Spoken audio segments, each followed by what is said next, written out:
I'll just be down for a second. I can get on my phone and go on my data. I don't think there's. I think that'll work. So No worries, man. All yeah. good. Mm-hmm. Welcome. It's Clayton here from howtodrawcomics.net and BartonBrosStudios.com. I'm here with the one and only Corey Barton, the other half of the Barton Bros duo, creator of Kozor, Descent into Madness, and the legendary Jon Malin himself. And today we're going to be talking about staying on schedule, sticking to your deadlines so that you can get your comic book out on time and make your backers happy.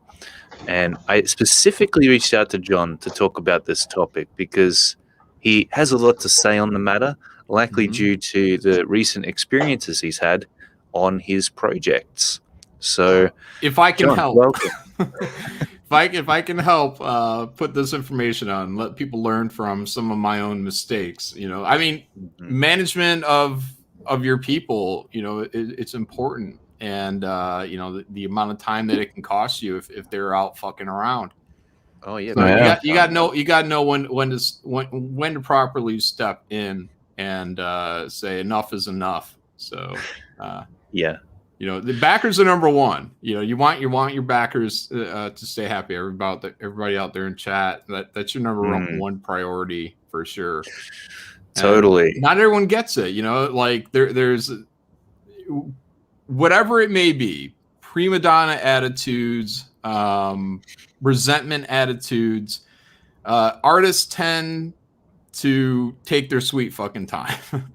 Yeah. So, the thing is like I said it recently. I'm like, if you work for Marvel or DC, you have 20 years already invested in these characters because you grew up being a fan of them. So by the time you finally break in, you're like, it's like, yes, I have a chance now to put my mark on these characters. So there's a passion built in, even into a corporate job, which can lend to the creation of really good, passionate material from a writer. So, that's great. But when we're all making new material, it seems like it doesn't matter how much money you pay people. They not everyone, like, and I said writers, but specifically artists. It's like the artists, they don't really give a fuck. It's like they don't have 20 years invested in the characters. They definitely don't know them. So even Graveyard Shift, we've had this book out 3 years now. So and the third book is just about to ship. So that's not a whole lot of time for anyone to really kind of build up an authentic fandom. So, and that goes for any book out there, So a lot of people are just going to say, "This is a job. I'm gonna, I'm gonna draw it." In their mind, they're gonna punch a clock and start the day, and then they're gonna end it, at that time and go about. But that's not what they do.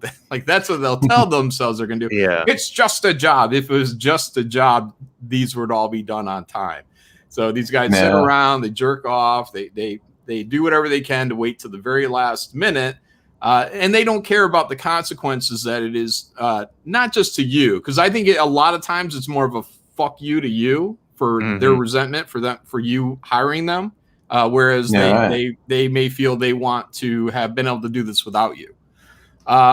So that's part of it. And whatever, you wanted to send a fuck you to me, okay. But the truth of the matter is that if you're a penciler, especially if you have an inker coming up behind you, everybody has a schedule that falls right behind you. So you're not fucking me. You're actually fucking other freelancers that are really trying to pay their fucking bills and keep everything in line for themselves. Because they put aside a block of time for me, which is for you, the penciler. But then you're out there taking your sweet ass time, playing video games, jerking off, doing whatever you're doing. But you're fucking people all up and down the line. Like, you are a fucking asshole. Like, it's you. It's not me for hiring you. It's you for not doing your job professionally. And, so you got to, as a freelancer, you got to fucking know that. You have to not just know it, you got to believe it. Like, that you are actually hurting other people behind you in terms of paying their own bills. This time is set aside. And then when they are late, that person who has a schedule behind them, now their schedule is starting to overlap with their new schedule because they're still picking up your fucking slack.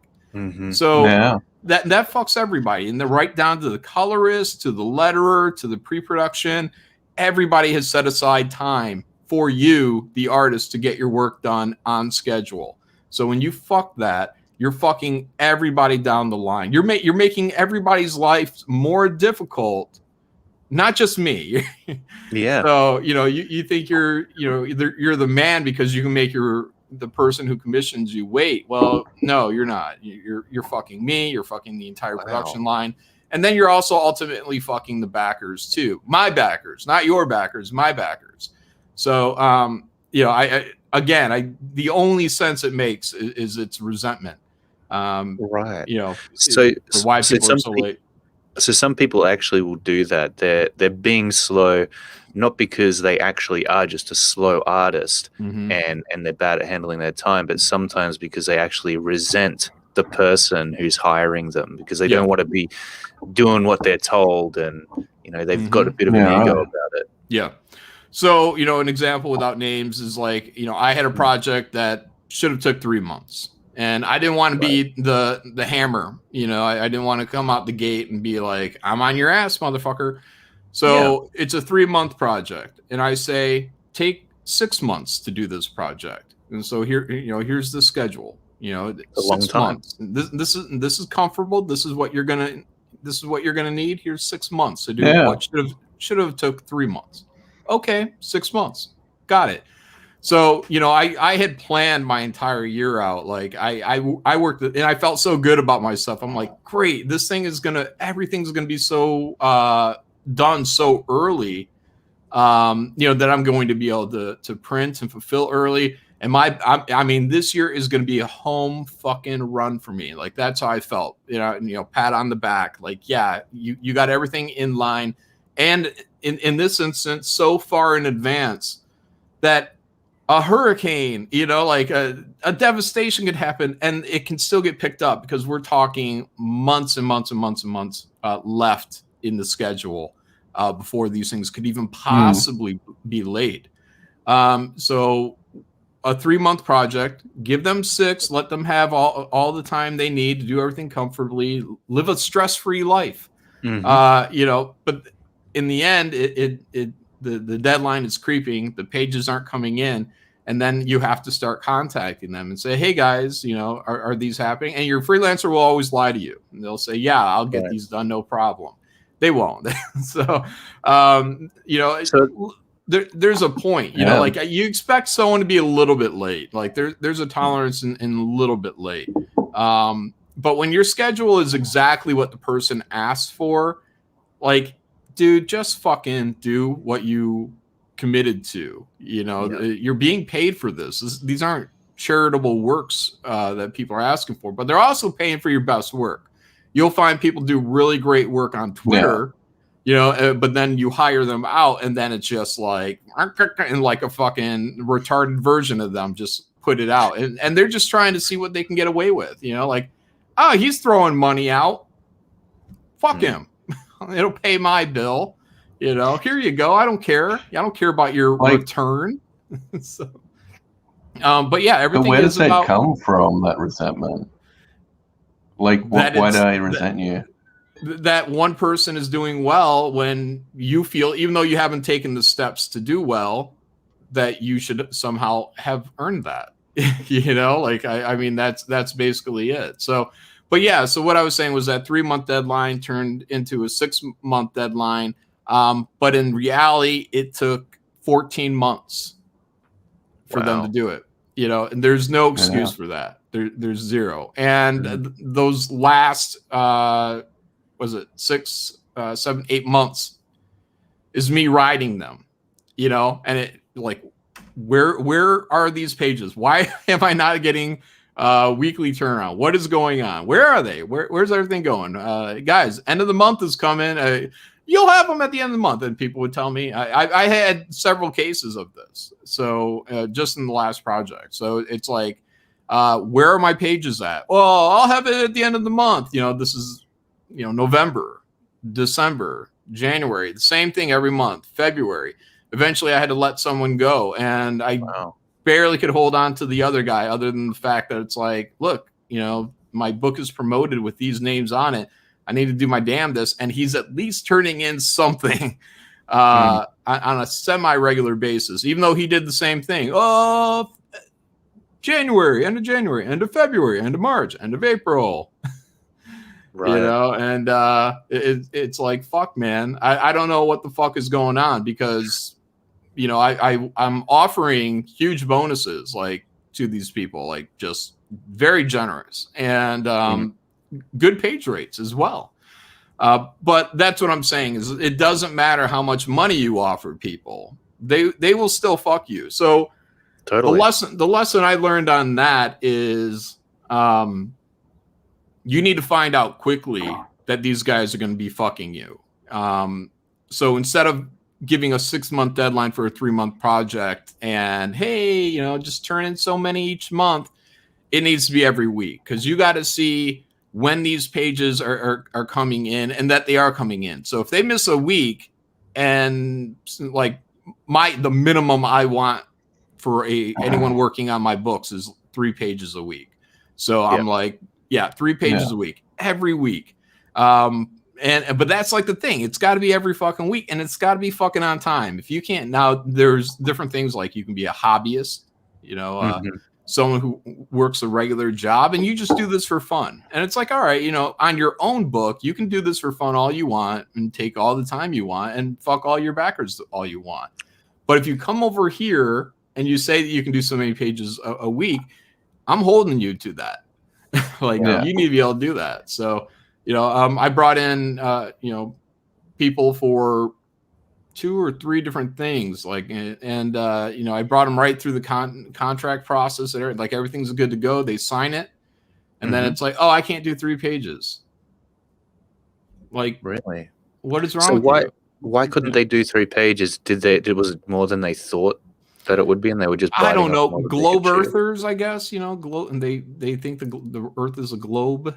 I don't know. It doesn't matter. It doesn't matter why they can't do it. Well, that's it, man. It doesn't matter to you, because like, you hired them to do a job. They said they could do it. Now they can't do it. So look, you know, it's like the never-ending story. You know, you go on that quest, you look in the mirror, you think you're something, you know. But then when it comes time to put pencil to paper, you say, oh, I'm not that thing. I just realized this, and I wasted some weeks of somebody else's life believing that I was at something else. Reality hits. Some freelancers turn and scream. Run away. It's too terrifying to realize what they really are. Look, you know, it doesn't matter what they're everyone's got an excuse, you know, but it's like, again, you know, an excuse within reason, a delay within reason, like, okay, you know, but if you just realize, you know, if you're 30 years old or older that you can't do 3 pages in a week, you could save me a lot of time and just say, I can't do 3 pages in a week. Yeah, totally. So, I would say, okay, have a good one. And I've had to say that to other people too. I'm like, sorry, I can't. I have to get books out every year. Graveyard Shift is planned out firmly 6 volumes. We have a goal post at 12 volumes, and we have a looser idea going up to 18 volumes. I don't have 18 years to wait to get books done at 14 months a book. So I don't think my backers do either. They would like to get these stories out on a regular basis. So, you know, so you got to find people, and then you have your job or your worker artist, you know, someone that this is their only means of income. So, you know, these are the guys with higher aspirations, and these are probably the more temperamental of the ones and the bitterness of the ones. But these guys, you should be able, if you can't do 3 pages in a week and you got nothing else going on, you need to completely reevaluate what you're doing, unless you're doing some Travis Charest shit, but I haven't seen it. So I would have hired any Travis Charest level artist. So so I mean, but for the work, you know, for most artists, you should be able to handle 3 pages a week, especially if this is you know, your job or a career you're aspiring to. Cool. That's where we need to get Corey. Yeah. You got to be useful, man. You got to be useful to me. And you want to take all the time in the world, then that's fine. But you have to do it on your own project and not on my deadlines. So for sure. And you've been on both sides of the fence too. Like, you are an artist yourself. You did the first Graveyard Shift. You've worked for Marvel. You've got a history of being an artist, so you know what it's like. It's not like you're speaking from a place where you have no sympathy, no understanding of what it's like for an artist.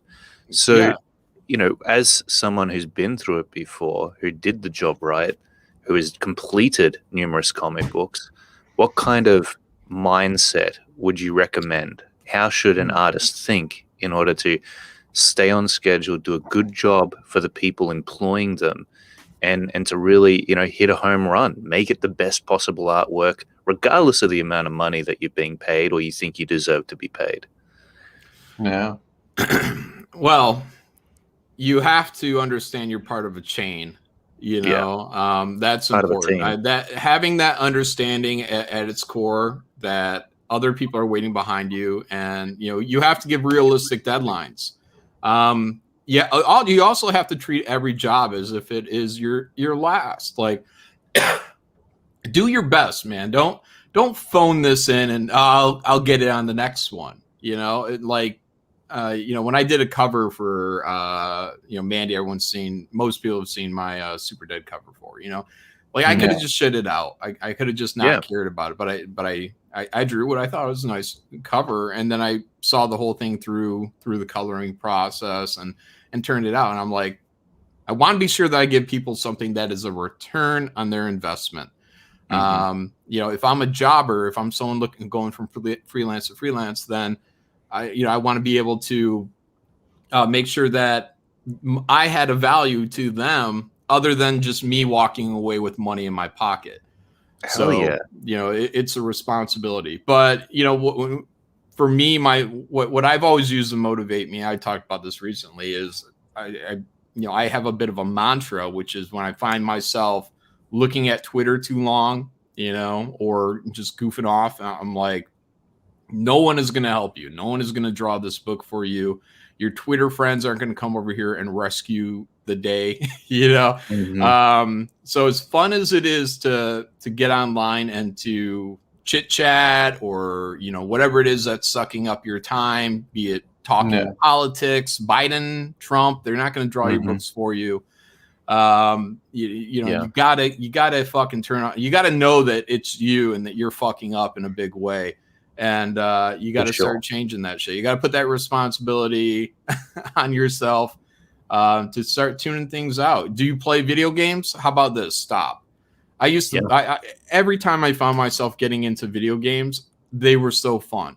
And I'm like, I've spent so many hours playing these stupid games and not trying to achieve my dream. And I'm just like, so I had to just put the shit away.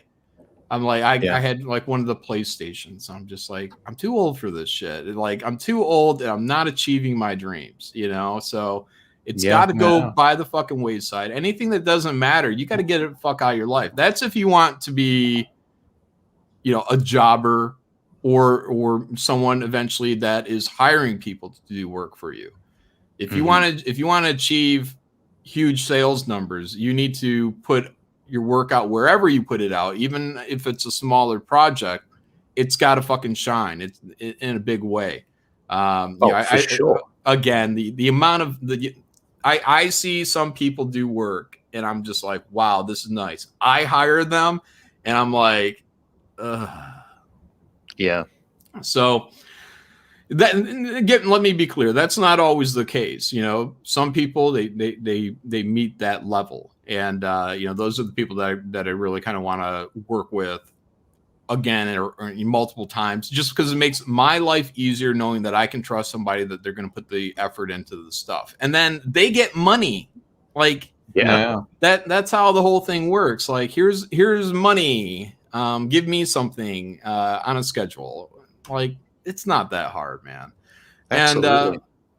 but yeah, you got to find your own motivation. But most of it is your lack of just your lack of interest. And it's nice to talk about being a comic book artist or to think you have some strong opinion on being a comic book artist or colorist or inker or whatever.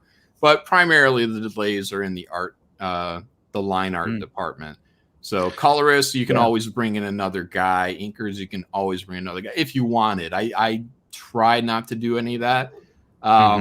But with the artists, like, yeah, man, you got to kick yourselves in your ass. You got to give a fuck, or just go back to the workforce. Like, go flip some burgers over there. It would be easier. Yeah, just admit defeat in yourself and walk away disgraced. Yeah. And so Dan says bacon. He sends bacon and love. Yeah. Thanks, Dan. Really appreciate that. Appreciate your support, man. Yeah, big time. I mean, you're right. It sounds like a nice thing to draw a comic book, to be a comic book artist. And there's a lot of people in the How to Draw Comics community tuning in right now who feel that way, and we do feel that way, of course. But at the same time, it's important to understand that it is a lot of freaking hard work. You work more hours every day than a normal job. It's hard work. It's hard work here. Let's be clear. Exactly. It's hard Very work mental. Here. I've worked real hard jobs, like backbreaking work. This thing is the only thing stopping everyone from doing what needs to be done. But yeah, man, you got to find the fucking time to get this shit taken care of. Yeah. And if you can't do it, then yeah, you're fucking everyone. So do you think some artists are slow? And I'm kind of talking about myself here as well. Maybe Corey, although Corey's a bit faster than me. But what slows me down is being a perfectionist. When I see an artwork and I know what its potential could be, and I'm in the habit of just giving everything my all, like you said, but sometimes that delays things. And so what I find difficult, and I know that I just got to get over it, is making the connection, building a bridge between being a good worker, a good businessman, and then also being an artist, being a creator. And those two sometimes are in direct conflict with one another because you can find that you're sacrificing one or the other in order to meet whatever goal it is. If your goal is to hit the deadline to get it in, then you may be sacrificing the full potential of what that artwork could be. Well, the deadline should be set at the full potential. Like, do you want my full potential? Yeah, I want your full potential. Then it's like, all right, how long does it take to do a pinup? Totally. How long does it take to draw a book? So, you, the artist, are the only one that knows really what your time frame is. So when I'm hiring somebody, I'm not hiring them, just for a fast turnaround. Like, that's not what I want. I want like a best piece out of people every time. Big time. So, but also if they're hiring me, don't they deserve that? Like, I got Jon Malin and I'm paying him X amount of dollars to do this. And for some people that might be a bit of a hefty price. Should I just crap it in and I say, well, sorry, I knew I had a deadline, but I should give a deadline that actually is the proper amount of time for me to turn in for sure the project. So at my highest, at my best. So like when I worked, sorry, I got something in my throat, but all good. When I did Black Riding Hood with Ethan, I didn't give him a deadline. He's like, oh, hey, like it was kind of a goof that this project happened anyways, because we talked about it years ago. Just like hypothetically, I would do a story called Black Riding Hood, and it would be about a black kid in the hood fighting werewolves, because they killed his grandfather. So that was like the joke. And then he contacted me like 2 years later. He's like, hey, you ready to start that? I'm like, what? So, I'm like, all right, yeah, okay. So, I just got started on the layout. I'm like, yeah, I can get the layout. I think I told him I can get the layout to him in a couple weeks or something like that. But then I took my, I didn't promise a time for like when these pages would get done. I'm just like, I want to just be sure that I'm going to be working, and that these are all going to feel good when I turn them in. I got plenty of time, so here we go. Yeah. And then I turned them in when they were done, and they were done months and months and months before they were necessary. Technically, they're still not necessary. So, the project hasn't begun fulfillment yet. I think even Shane Davis might be trying to get something in on that book. So, I mean, like I was done, 7 months, 8 months before it was ever a deadline. So, cool. And then well, I think he's talked about it online. I won't say anything because I'm not sure, but he asked me to do some more stuff, and it's just like awesome. I'm just not going to say, oh yeah, let me just turn all this stuff around. I have all this other stuff on my plate. So when I see this other thing closing in, I'll say, all right, now I'm going to set aside, a week or 2 weeks, whatever, just to knock these out for Ethan. And then I'll go back to my stuff. Mm-hmm. But I'm not going to put the pressure on me, to make this happen. I mean, there's plenty of time. And I have plenty on my plate as it is right now. So, but that's just it. If he asked for a deadline, I'd probably say, even it's just a couple images, I'd probably be like, how about 3 months? Yeah. Because right now I don't see a huge light at the end of the tunnel until I get a couple of things knocked out. We got to get our books to press. We have to start shipping. I have to launch Godlike. And then I have to be managing these projects and all the material I have coming in for Graveyard Shift Volume 4. So I have to manage all this stuff. And until I get a couple of these things off my plate, and Cecil's campaign. So I'm supposed to be fulfilling that as well, which is almost going to fall on top of Graveyard Shift Volume 3. So while I'm managing all these other things, somewhere in there, I will find time, but I got to get a couple of them off my plate first. And big time, but whatever. It's just the response. Did I answer the question? No. Yeah, you did. You did, for sure. Yeah. The other question I was going to ask you is you talked about how on the Riding Hood project you had a pretty loose deadline. Now, did that make it easier to get those pages done? I had no deadline. Yeah, I had no deadline because I never promised a deadline. I'm just cool. Like, If you did have a deadline, would have that helped you to get the pages done faster? Like, would have that been a good thing or a bad thing? Not sometimes faster. I find I work not faster. Look, here you got to look at things from my point of view now, though. Like I have the time. I have. I'm not in a desperate situation. So if I tell somebody it's going to take a week for a pinup, it's going to take a week. Like that's how I feel now. It's like, as long as it's all in my power, when it goes off to somebody else, a colorist or whatever, those guys are going to do what they're going to do, but I can have my shit done.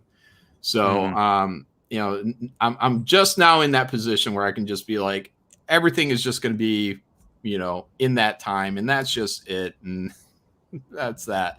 So I don't have to do any cram jobs. So, and, but if I did have to do a cram job for whatever reason, I'm still going to give it my best, man. I'm like everything in there. Like I'm going to put in the long days. It's not like something's going to get sacrificed out of my personal time to make sure this is going to get done now to that level. Cause you just can't let anything less, trickle out, man. You got to fucking work at it.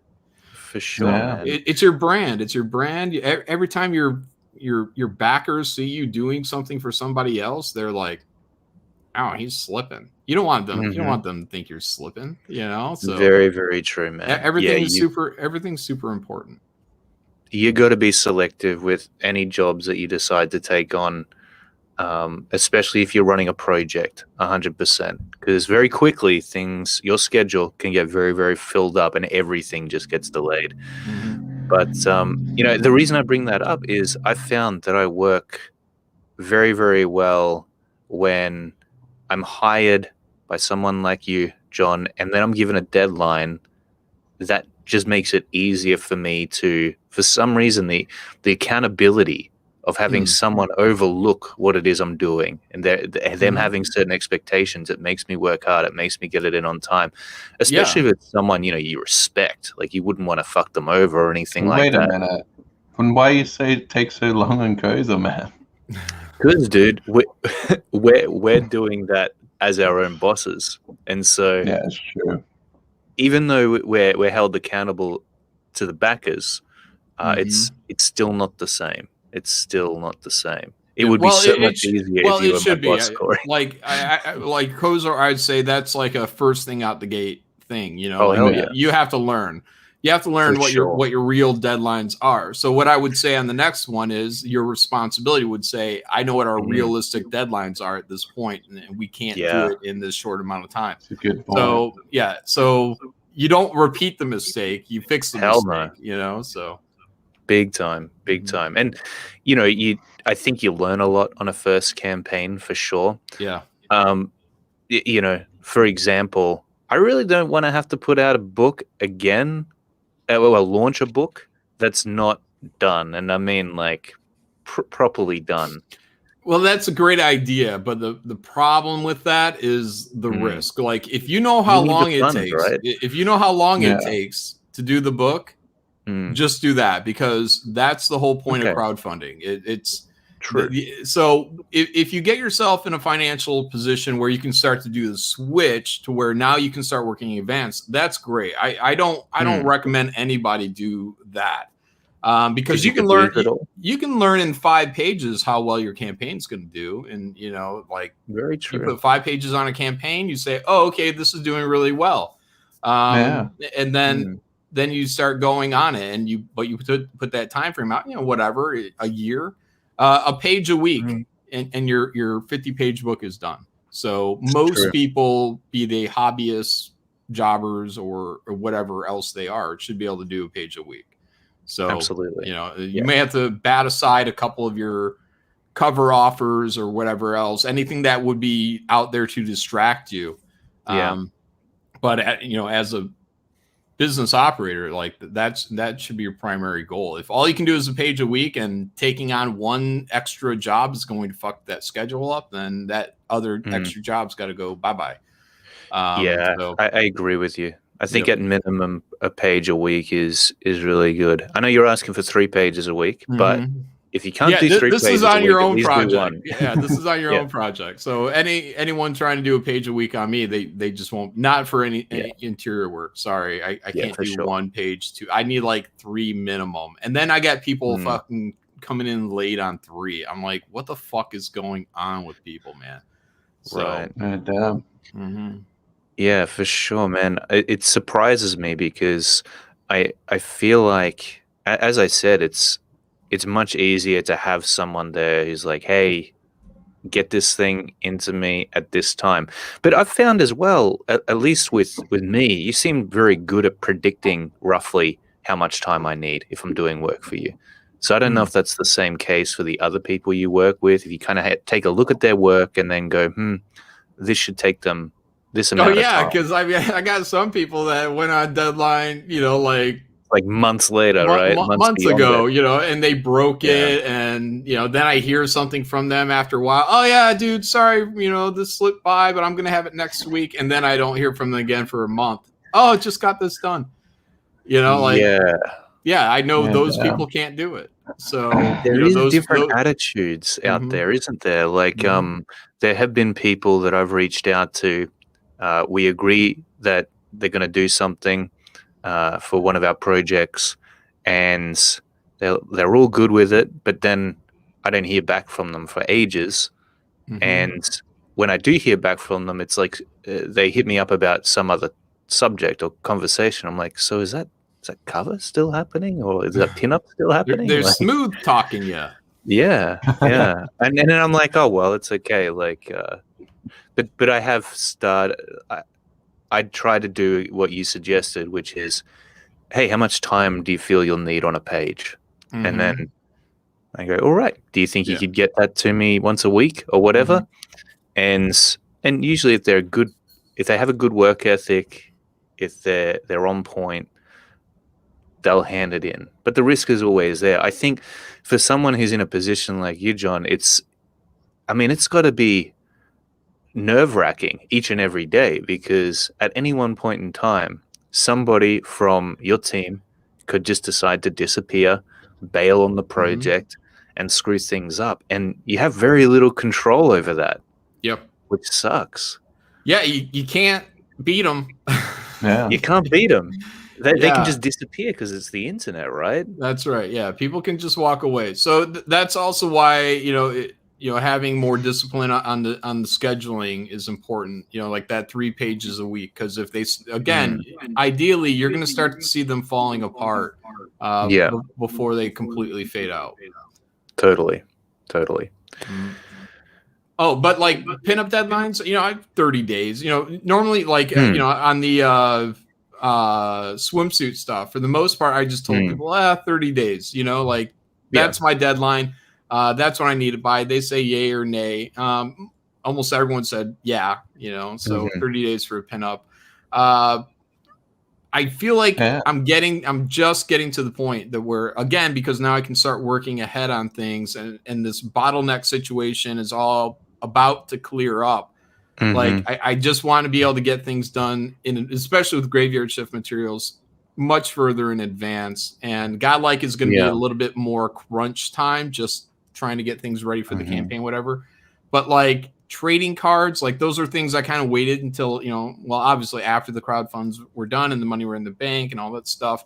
But like trading cards now, I'm building up like a reservoir of them, like reserves. Yeah. So I have one guy actually just drawing. What they are is they're like source book images. So they're actually bigger than trading cards, and they're being paid out like they're full on pinups. So very expensive, nice. Very expensive, but then they will also double as trading cards.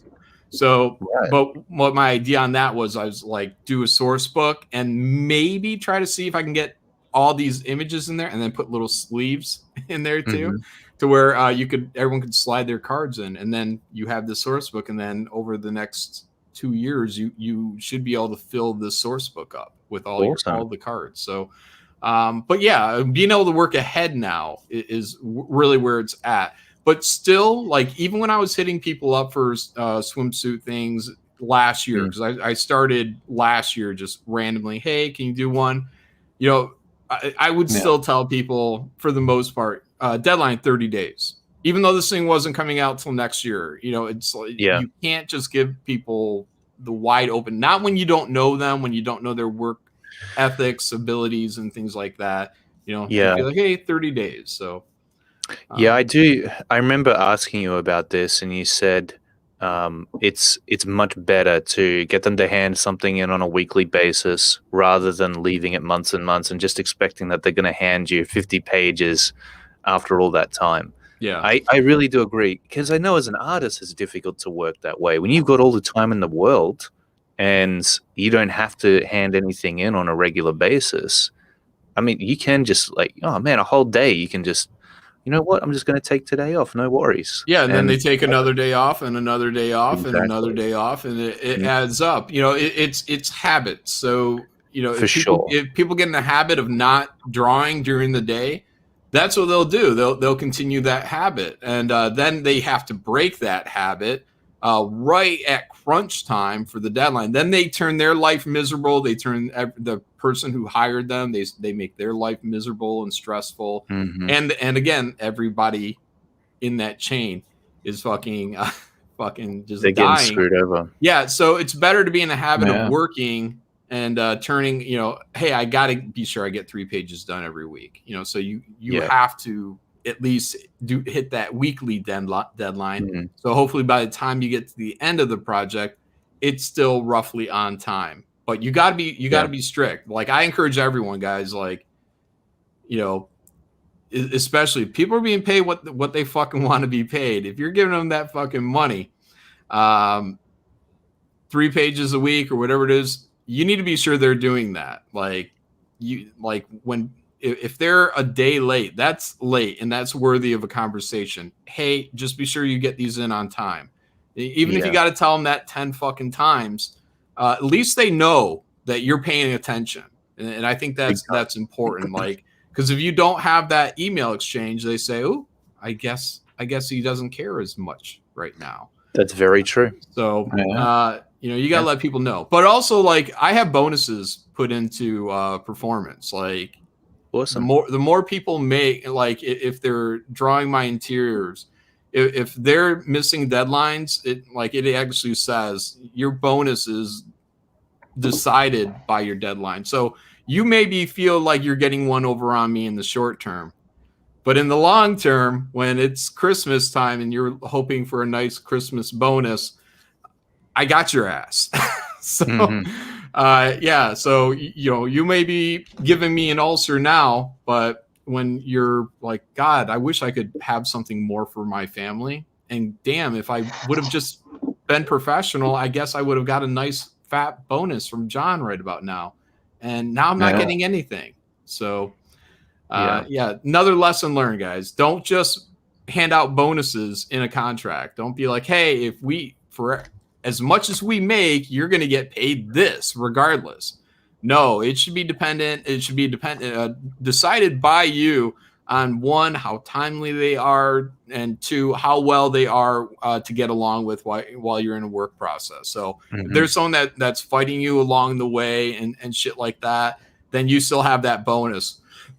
So, but if they are your dream freelancer, if they're timely and professional and always hitting their marks, man, you want to reward that, and you want to reward that well in a way that it stings, so they remember and they say, fuck, totally, like, that's why I hit all my deadlines. That's why Jon is fucking right.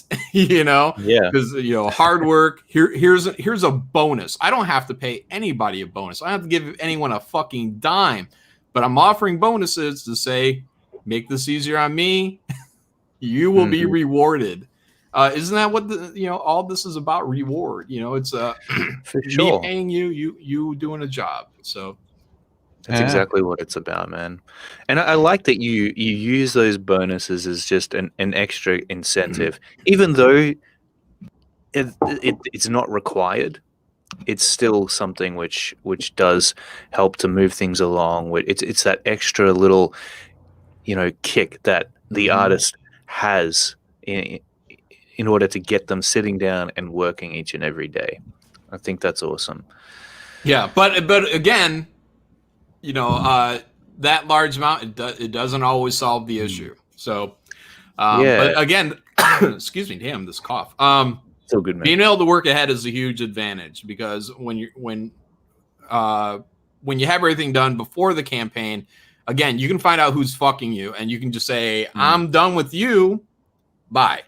And thankfully, Graveyard Shift has been successful enough that's allowed me to be able to burn a little bit of extra money. And that's for like tryout pages and just, people that ultimately have wasted my time. So it's sure. Sorry, you got to go. We're not, this isn't fucking playtime. This is work time here. And if you guys want to be serious about being comic book professionals, this is the place to be the professional. You want to fuck around. Plenty of other books out there for you.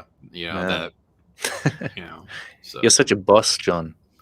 Look, I tell you, I don't want to be that guy. I want to be. I want to be Jon, easy-go-lucky. But they made you that guy. In order for that to happen, I need to see 3 pages every week. I need to see people hit their deadline every week.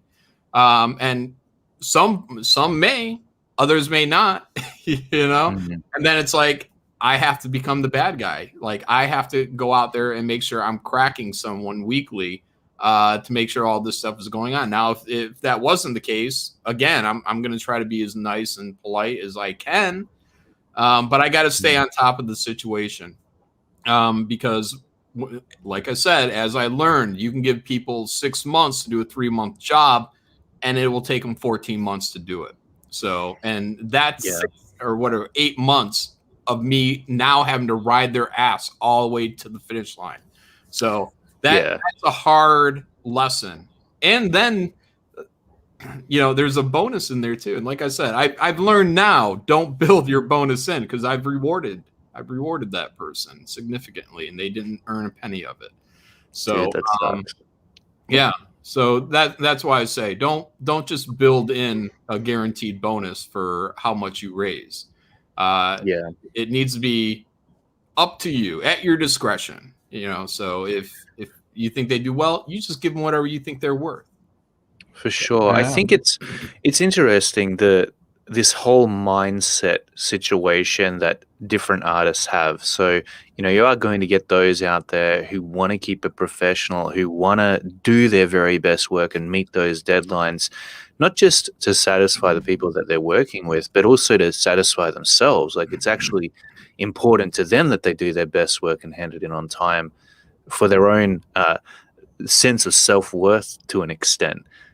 I mean, it's got to feel kind of crappy when you miss your deadlines and you hand in work that isn't your best. And when you do that, it doesn't feel crappy enough. It doesn't. Well, yeah, right. For a lot of these guys, they turn it in, they grab that money, they put it in their pockets, and thank you, have a nice day. No, look, man, like I've yet to have anybody come back to me and say, John, I know you paid me to do this, let me redraw this for you. I know it wasn't my best. Let me just redraw this for you. No, it hasn't happened yet. Yeah, man. That's what I mean. And the thing is that those who would come back and tell you that do a good job the first time around anyway. Yep. Right? Mm-hmm. So, yeah, I think, one of the things that I learned about back when I was going to uni, I used to watch this guy called Feng Zhu, and he was a concept artist who worked in the entertainment industry. So it's like entertainment design or something. He did environment concepts, character concepts, and just listening to this dude and the amount of drawings that he would do first thing in the morning. And he would have to, there would be, as a concept artist, you've got to do hundreds of different variations of a specific character. And maybe one of those will be picked if you're lucky, right? And then you'll do a bunch of variations of that. And just listening to this guy speak about how much energy it took, how much time it took, and how, if you're only working 8 hours a day, there's someone out there working 16 hours a day, getting twice as good as you, have way more of a chance of actually getting a job and seeing success, of reaching the goal that you're aiming at before you do. And hearing that stuff, I think, especially as a young artist, it really does get your head in the right place that it needs to be at in order to succeed. Because even if you're working on your own comic book, which in my opinion is even harder than working for somebody else, because you've got to hold yourself accountable then, and there's very few things you can actually do to punish yourself if you don't meet those deadlines. Man, you got to develop that mindset that's going to force you to sit down every day and do the work even when you don't want to do it. That's the thing, man. When you start a comic book, it's exciting. It's like the thing that you're most passionate about, but no matter how passionate you are, there's going to become a point where you hate the sight of it, where you really don't want to be working on it and you'd rather be doing anything else. And that's the moment of truth, right? Yeah, that's where you find out what you really are. You're someone that either is built for it, or you're someone that only likes to talk about it and be a big talker about it. Like, you got to get in there. And, you can also measure, like, ideally, these are things. Look, there's some people out there, they just have a jobber attitude. They don't care. They're just 9 to 5, punch a clock. Maybe they deliver on time. But for the passionate people, people that are looking to make a career out of this, especially if they're not doing anything else, how many hours a day are you spending on your supposed dream? Exactly. Are you doing 5 hours a day on your dream? And that's everything. That includes getting on streams and marketing, like all this, like right now talking about the stuff that's still getting on that. This is part of the work, in terms of crowdfunding. You got to get up here and you got to start talking to people online, going on different channels, having different conversations. Like, that counts too. But then also, I have to go and draw. So how much time am I spending on my dream? Every day. Totally, man. You wrap in the publisher aspect. I'm always working. Yeah, dude. So, but yeah, the work has to get done. And if you're someone that's drawing and you're not putting in, let's say 12 hours, a day on a page, not 2 pages, 1 page a day. let's be generous. One page. Yeah. 12 hours. You should be able to do that. Even 8 hours. Yeah. You get that thing done in 8 hours. Totally. If you're not doing that, why aren't you doing that? Like an 8-hour job, that's a regular job, 8 hours a day. So there you go. If you're sitting at home all day and you're not spending 8 hours on what you proclaim to everybody else to be your dream, then you're exactly where you deserve to be.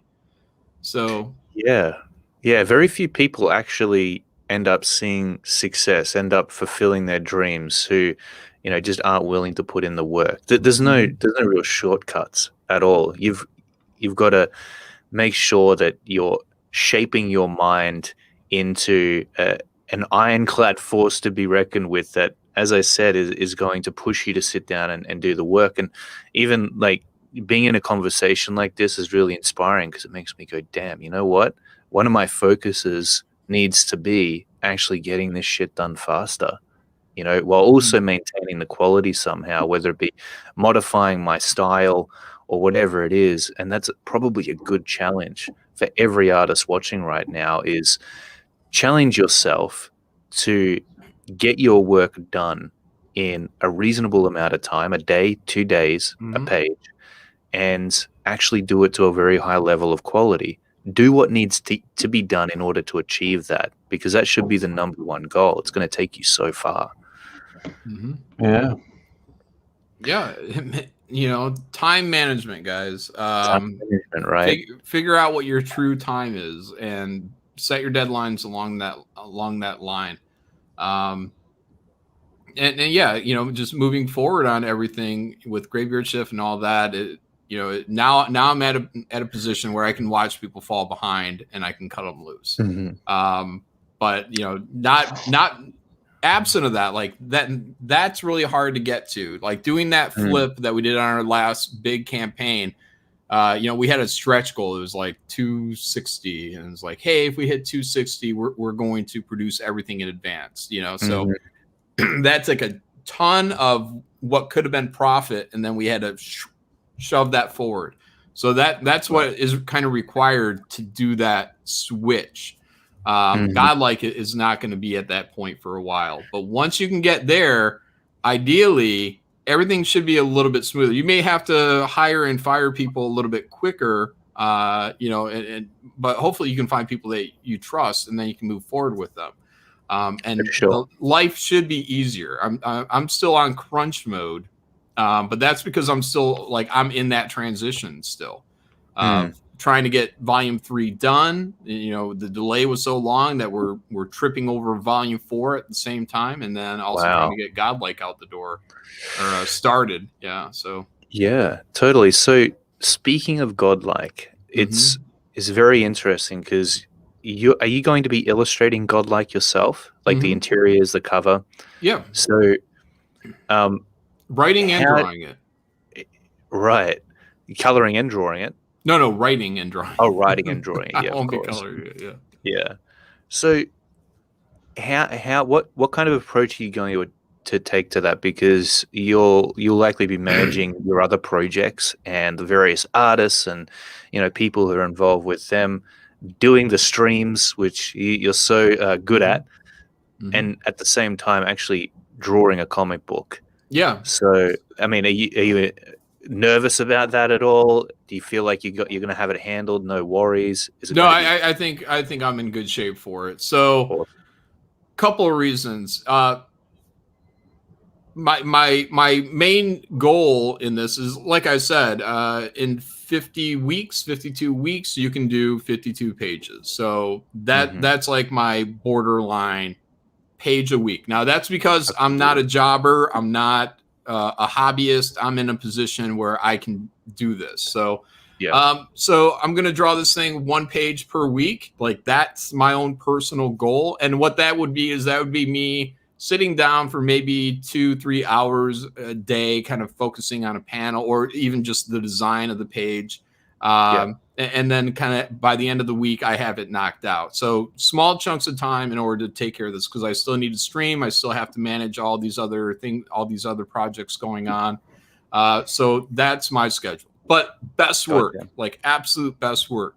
I'm also designing it largely right now. Like the plan is this thing's almost going to be told in double page spreads, like paneled double page spreads. So when I have one page a week, I will ideally be getting done 2 pages in about a week to maybe a week and a half. So I think I'll actually be moving ahead of schedule at some point.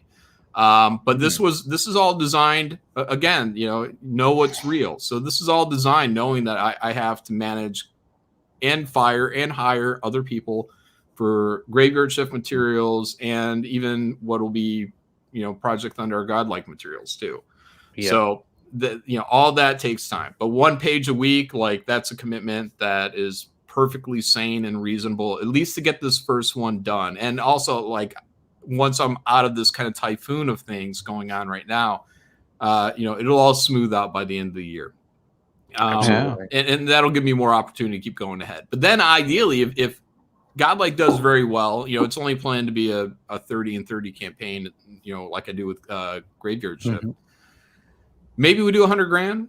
Maybe we do $150,000. Like $150,000 would be great. Anything above $100,000 is like a fucking home run. So I think it will be, to be honest. But hey, it could be. We have like 2,000 people signed up right now, so that's a huge bonus. I'm very grateful for everyone to get on there. But if we hit like 150,000 or something like that, that really makes it a little bit more encouraging to run ahead and start working ahead. And maybe by the time we get to the second or third, again, we do that switch where now it's like, hey, the next one won't come out until it's done. But ideally, if I can keep 1 page a week going continuously for 2 years, I will eventually move up into that position to where it's like, okay, now we're good to go. Here we go. Oop, next book is nearly ready or ready by the time we get to like the 3rd campaign.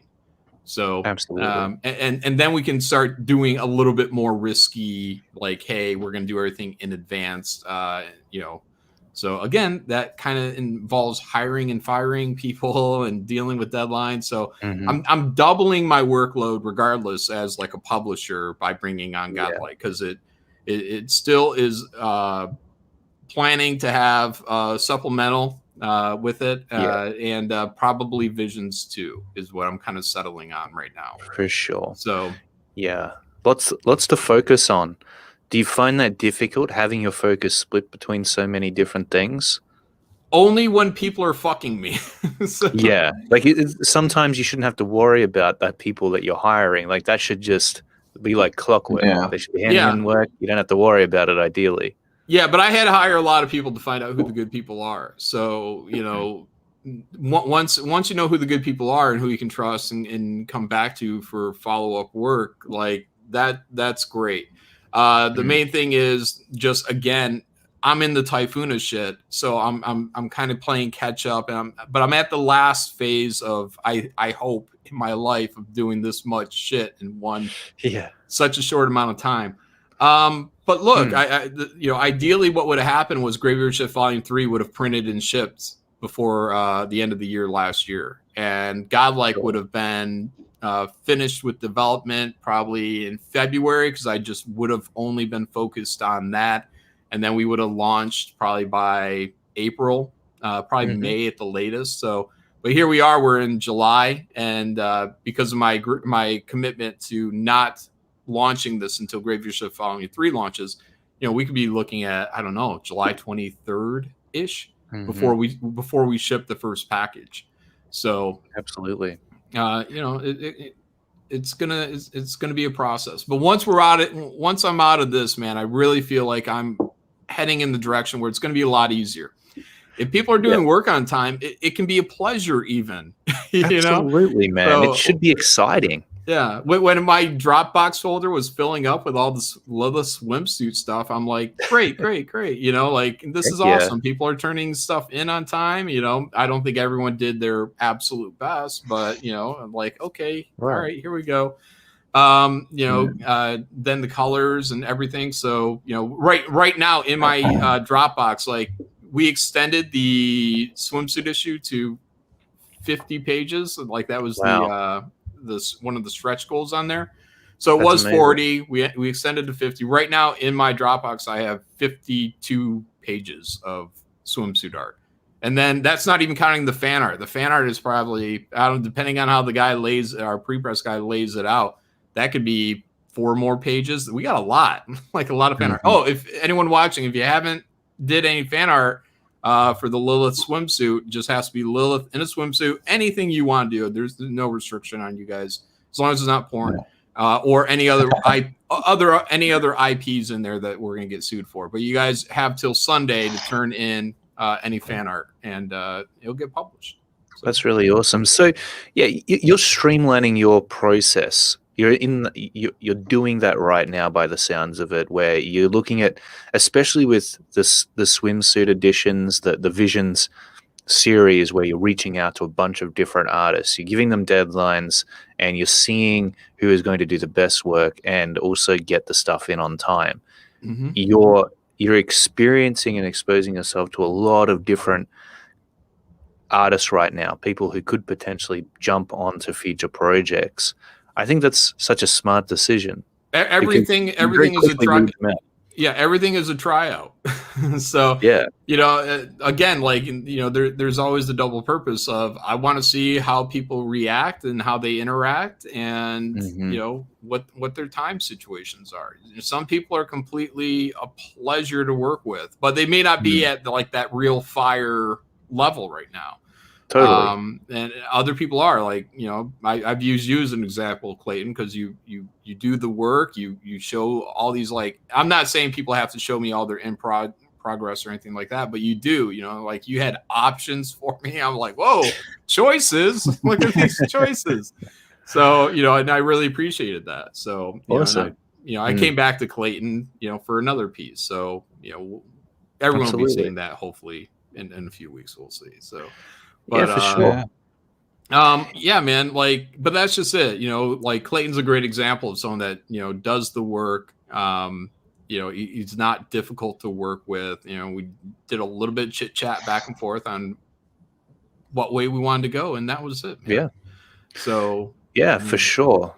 It was awesome, and I always try to blow my clients away, essentially. So if they hire me to do something, I want to surprise them. Mm-hmm. And there's been some really amazing people that Corey and I have had the pleasure to work with, because sometimes what will happen is there'll be a creator who hires me to do the line art and then hires Corey to color it, or vice versa. So it's like a Barton Bros collaboration, and it's really awesome for us. But to be able to hand off something like that to a client who's really excited and pumped about what it is we've created for them, like, that's way more rewarding to me than the money aspect. Like, I'm much quicker to work with somebody who I consider a friend than somebody who can offer me money, especially if I've got a bunch of other shit on. If I'm looking for work, great, like, hand me your money, I'll do it. But if I've got a really tight deadline, if I've got lots and lots of things going on, and you come to me and you want me to do something, and it's just for the money, and we have no rapport, and we're not really friends, it's a little bit difficult for me to make that time. So I think for sure, communication and the ability to connect with other people is another thing that isn't always thought about. Whether you're an artist or you're hiring somebody out, that communication is so freaking vital for everybody to be on the same page, for everyone to feel good about what's happening. And it's not thought about enough. You can improve your artwork and become a better artist. Improving attitude and personality can sometimes be a totally different story. You don't have the right attitude. Man, look, some people have attitude and it's deserved. Look, if you can actually move books, like, if your name or your marketability, like, if you are an asset, like, that's just it. Like, you can get a little bit more leeway, but it has to be an earned amount of leeway. Like, where have you proven yourself? Do you have, like, a YouTube channel? Do you have an audience? Like, that's one big thing. Like, Clayton could be more of a dick, and I would be more lenient to Clayton, because Clayton gets out on YouTube 4 times a week. He's got an active channel. So Clayton could have a little bit more of an ego, and he doesn't have any, which is fantastic. He's again, Clayton is. Come on. So look, everyone's got ego, but he hides it well. He manages it well. Sure. Let's say that he manages his ego well. But he could be more of a ball buster, and I would just be like, well, he has an outreach. Like he has incredible talent. 2, he has outreach. So that he's like a double threat. Like I'm sure I could figure out another reason he's a triple, but he's a double threat. And most people aren't. So most people don't have a YouTube channel that's building or growing, and they think they're God's gift to planet Earth, and I've dealt with them too. So for sure, when it comes to the topic that we're talking about today, I always think about the Eminem song that sticks with me, and that's you've only got one chance, don't miss it. Don't miss your chance to blow, right? And it's really true, because the thing is, if someone like Jon hires you as an artist, and you don't fulfill on any of the list of things that we talked about today, you get it in late and it's not your best work. Jon's very connected too, and he's got a lot of projects planned for the future, which means if you do a bad job, you're not going to get to be a part of any of them. It'll leave a bad taste in Jon's mouth or whoever it is you're working for, and also they're not going to recommend you to any of the other people that they know. So that's true. Yeah. To you. Look, guys, people, people come up to me and ask me privately, like, what about this person? And I tell them exactly what I think, as I am prone to do. Like this person is a fantastic artist and you will never have your project done. That's it. Like, sorry, like that's my experience, unless you want to go through what I've had to go through in terms of really, and not everyone has that personality where they feel comfortable about going up to people and being like, where is it? So if you're not that personality, I'm not going to suggest that you take on the burden of someone for good art, but may never deliver or totally make your life more stressful. So, yeah, I mean, that's not me trying to sabotage you. That's me trying to give advice to someone that's looking to potentially hire you. For sure. I can only go by how we've had our own interactions. On the other hand, I've recommended people. Yeah.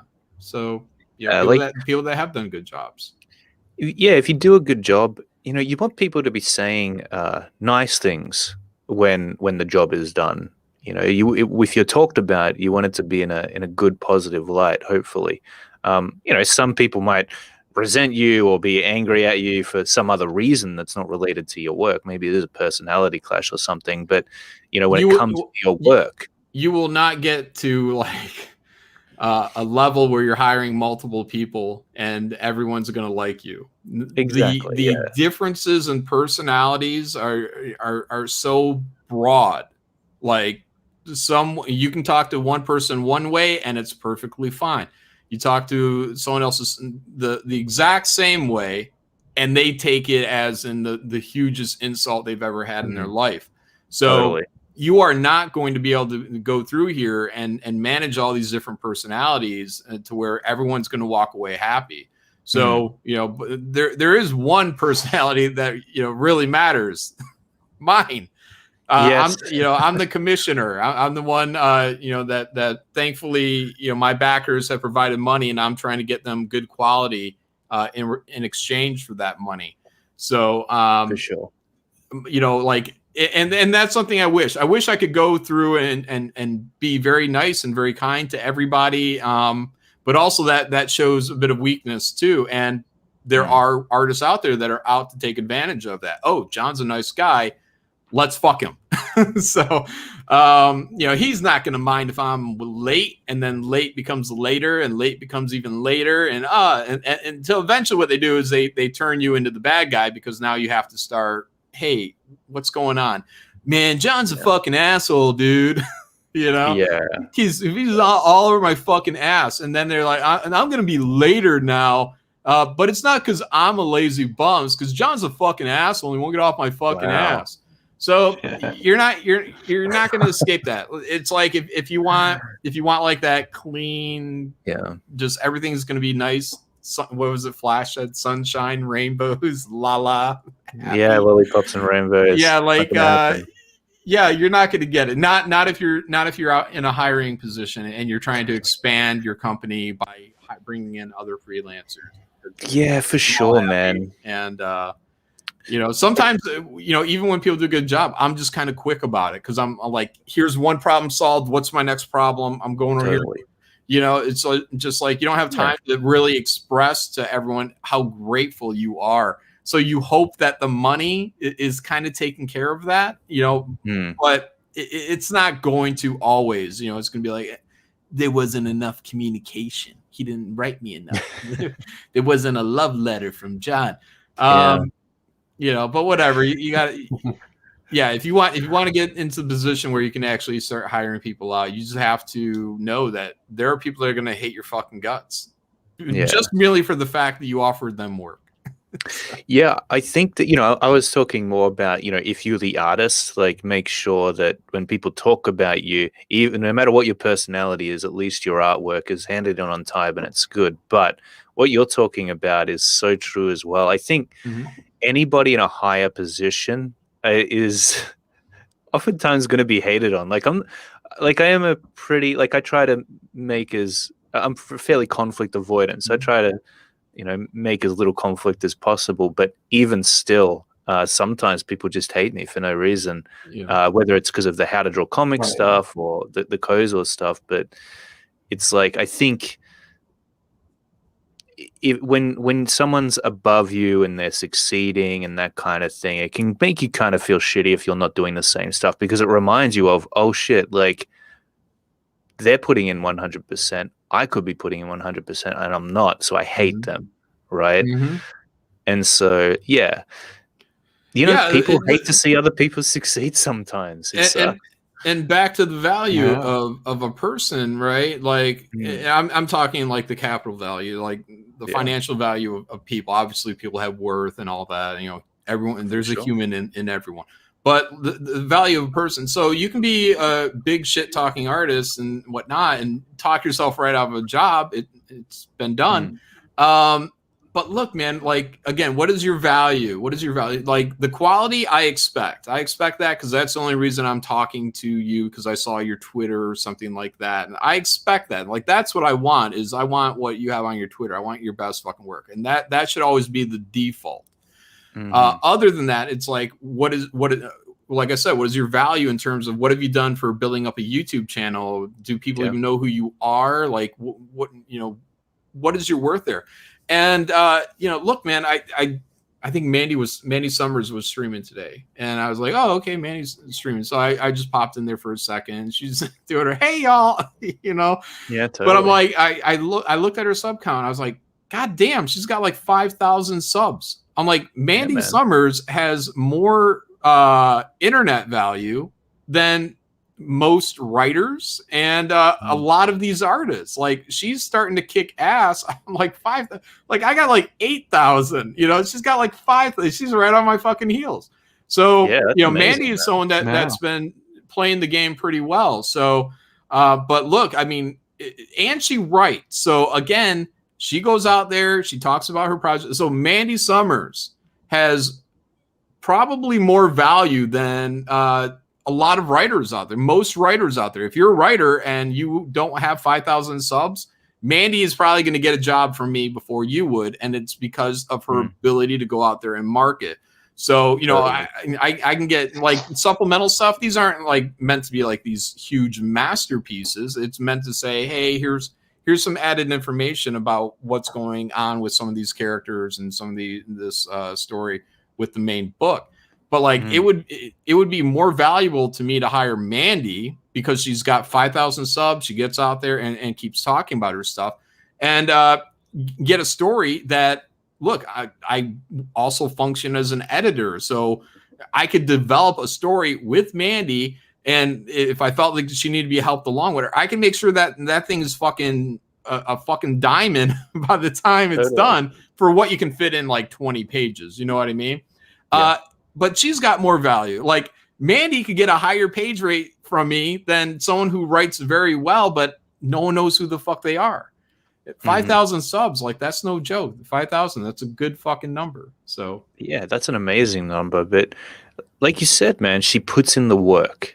And she does stream regularly, and she promotes herself regularly. It's not just the streaming, it's the posting on the various outlets of social media, and it's keeping that engagement up with her fans. See, that takes a lot of work. And some people are out there doing a comic book, drawing it, getting it done on time, and also doing the whole marketing side of things, which is a very, very difficult task to consolidate within creators, because you're just juggling so many things. You're thinking about so many different things on just creating that comic book, and it's almost like, yeah, you wish you had a marketer, but you know that even if you hired one out, it wouldn't be as effective because people want you. They want to connect with the creator, so you're forced to do it. And it's just something that I think, especially as independent creators, we're all still coming to terms with. We're trying to figure out what the best approach is going to be. And I got to say, the experience of, hiring out Julius on the Kozor spin-off that we're doing, Borok, is really awesome in a sense, because he's a great artist, but it also, it gives me the time to work on Kozor at the moment, but will ultimately give me the time to focus on just marketing Borok and not really having to worry about the art side of it and drawing it as well.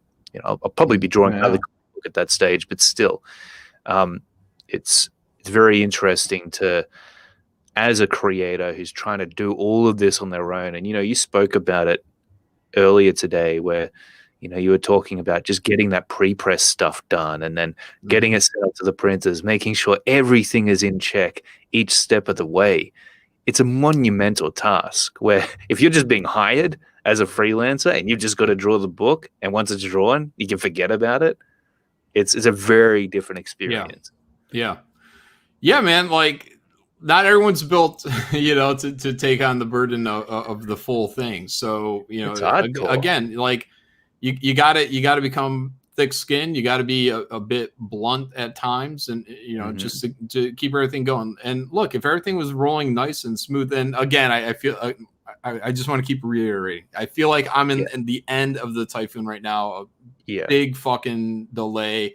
All this stuff is about to be a lot simpler. So, but yeah, man, it's just the amount of stuff that happens. If everything runs on time, it's a hell of a lot easier, or it's going to be a hell of a lot easier.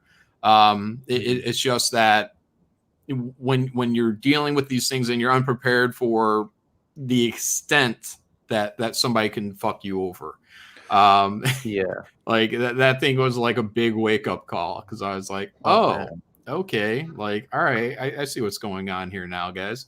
So finding the right people, it takes time, man. And also, like, there's a lot of new faces that are always in Comicsgate, new projects that are out there, and you got to figure out who the good people are, like who's easy to get along with, who's going to do the work, and even who gets out there on streams. And for sure. Like Eric Weathers, I think he was in the chat earlier. Yeah, he was. I used to speak about him a lot in terms of, like, look, it's not just that Eric is a letterer. Anyone can be a letterer.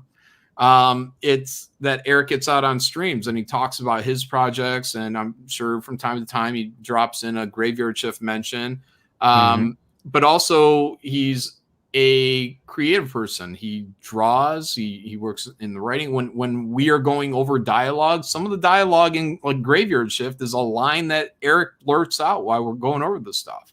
That's so cool. Awesome. Yeah, because I mean, that's just it. Like the whole process that I go through when we're doing this is, the lettering stage, the writer sits in, I sit in, and Eric gives everything a pass, and then we sit in there and we're like, hey, an extra balloon could go here to kill that space, so we need a line. So the writer will be there. But like I said, sometimes Eric just blurts out something. It's funny, or it just makes sense, and it's like, yeah. I'm a guy, like, I'm not the on the fly, like I'll have that perfect line, like I have to massage everything. So I can say, like to Eric, I'm like, yeah, something like this, but better. And then Eric can say, oh, like this. Boom, done. Mhm. All right, plop that in. Let's go. So, Eric has a huge value beyond just a letterer. So Eric is someone that, like you want to be able to keep on for a long period of time. The working relationship, I believe is good. The final product is good. And he gets out there and talks online. So, I mean, in terms of a letter, if anyone was going to have a letterer, you should pay for fucking Eric Weathers, because God, Yeah. he's a strong link in your chain of people. Oh, big time. Yeah. He's connected to almost everybody in this community, the Comicsgate community. So he's definitely worth someone getting on your team, but he's also a real professional. I remember reading Graveyard Shift 1 and 2 and looking at the lettering on those books. And even my partner, who's not a regular comic book reader, she was looking through it, and I think she read the first or second issue as well. And she pointed out the lettering was super professional, and that's the way it should be. That's the way even a stranger who's not familiar with your work should feel when they look at your product at the end of the day. There should be nothing that says it's amateurish. Mm-hmm. And, that's what backers want. That's what they're paying for as well. So, you got to get it done on time. It's got to be professional. But building that team. So, like, and even that word of mouth, right? So whenever I say something good about Eric Weathers on a stream, Eric probably gets a job. It's totally. Well, for sure. So I mean, that's what you get when you do a really good job. So, it's a process to find all the right people. And you would think that just by having the money that all the right people would show up at your door. It's not true. So, you have to go through. But over a period of time, I'm going to find the right people for everything. And I'm going to hold on to them as best as I fucking can. I'm not going to share them with anyone. No way. No way. That's good, man. Yeah. So, but the idea is that each one of these strong links makes my life easier. Yeah. So I don't want to have to keep going over everybody's stuff and doing certain things. With lettering, it's necessary because of my process, which is, everything has the balloons. We need to add text that isn't in the script. Just because I want to kill space. So the word balloons become part of the composition when I'm going through the stuff. So that has to be necessary. But for everyone else, it's like, I just want to set it and forget it. Yeah, for sure, man. That's exactly it. So, there's a few delays in the crowdfunding arena right now when it comes to comic books. Our book is delayed.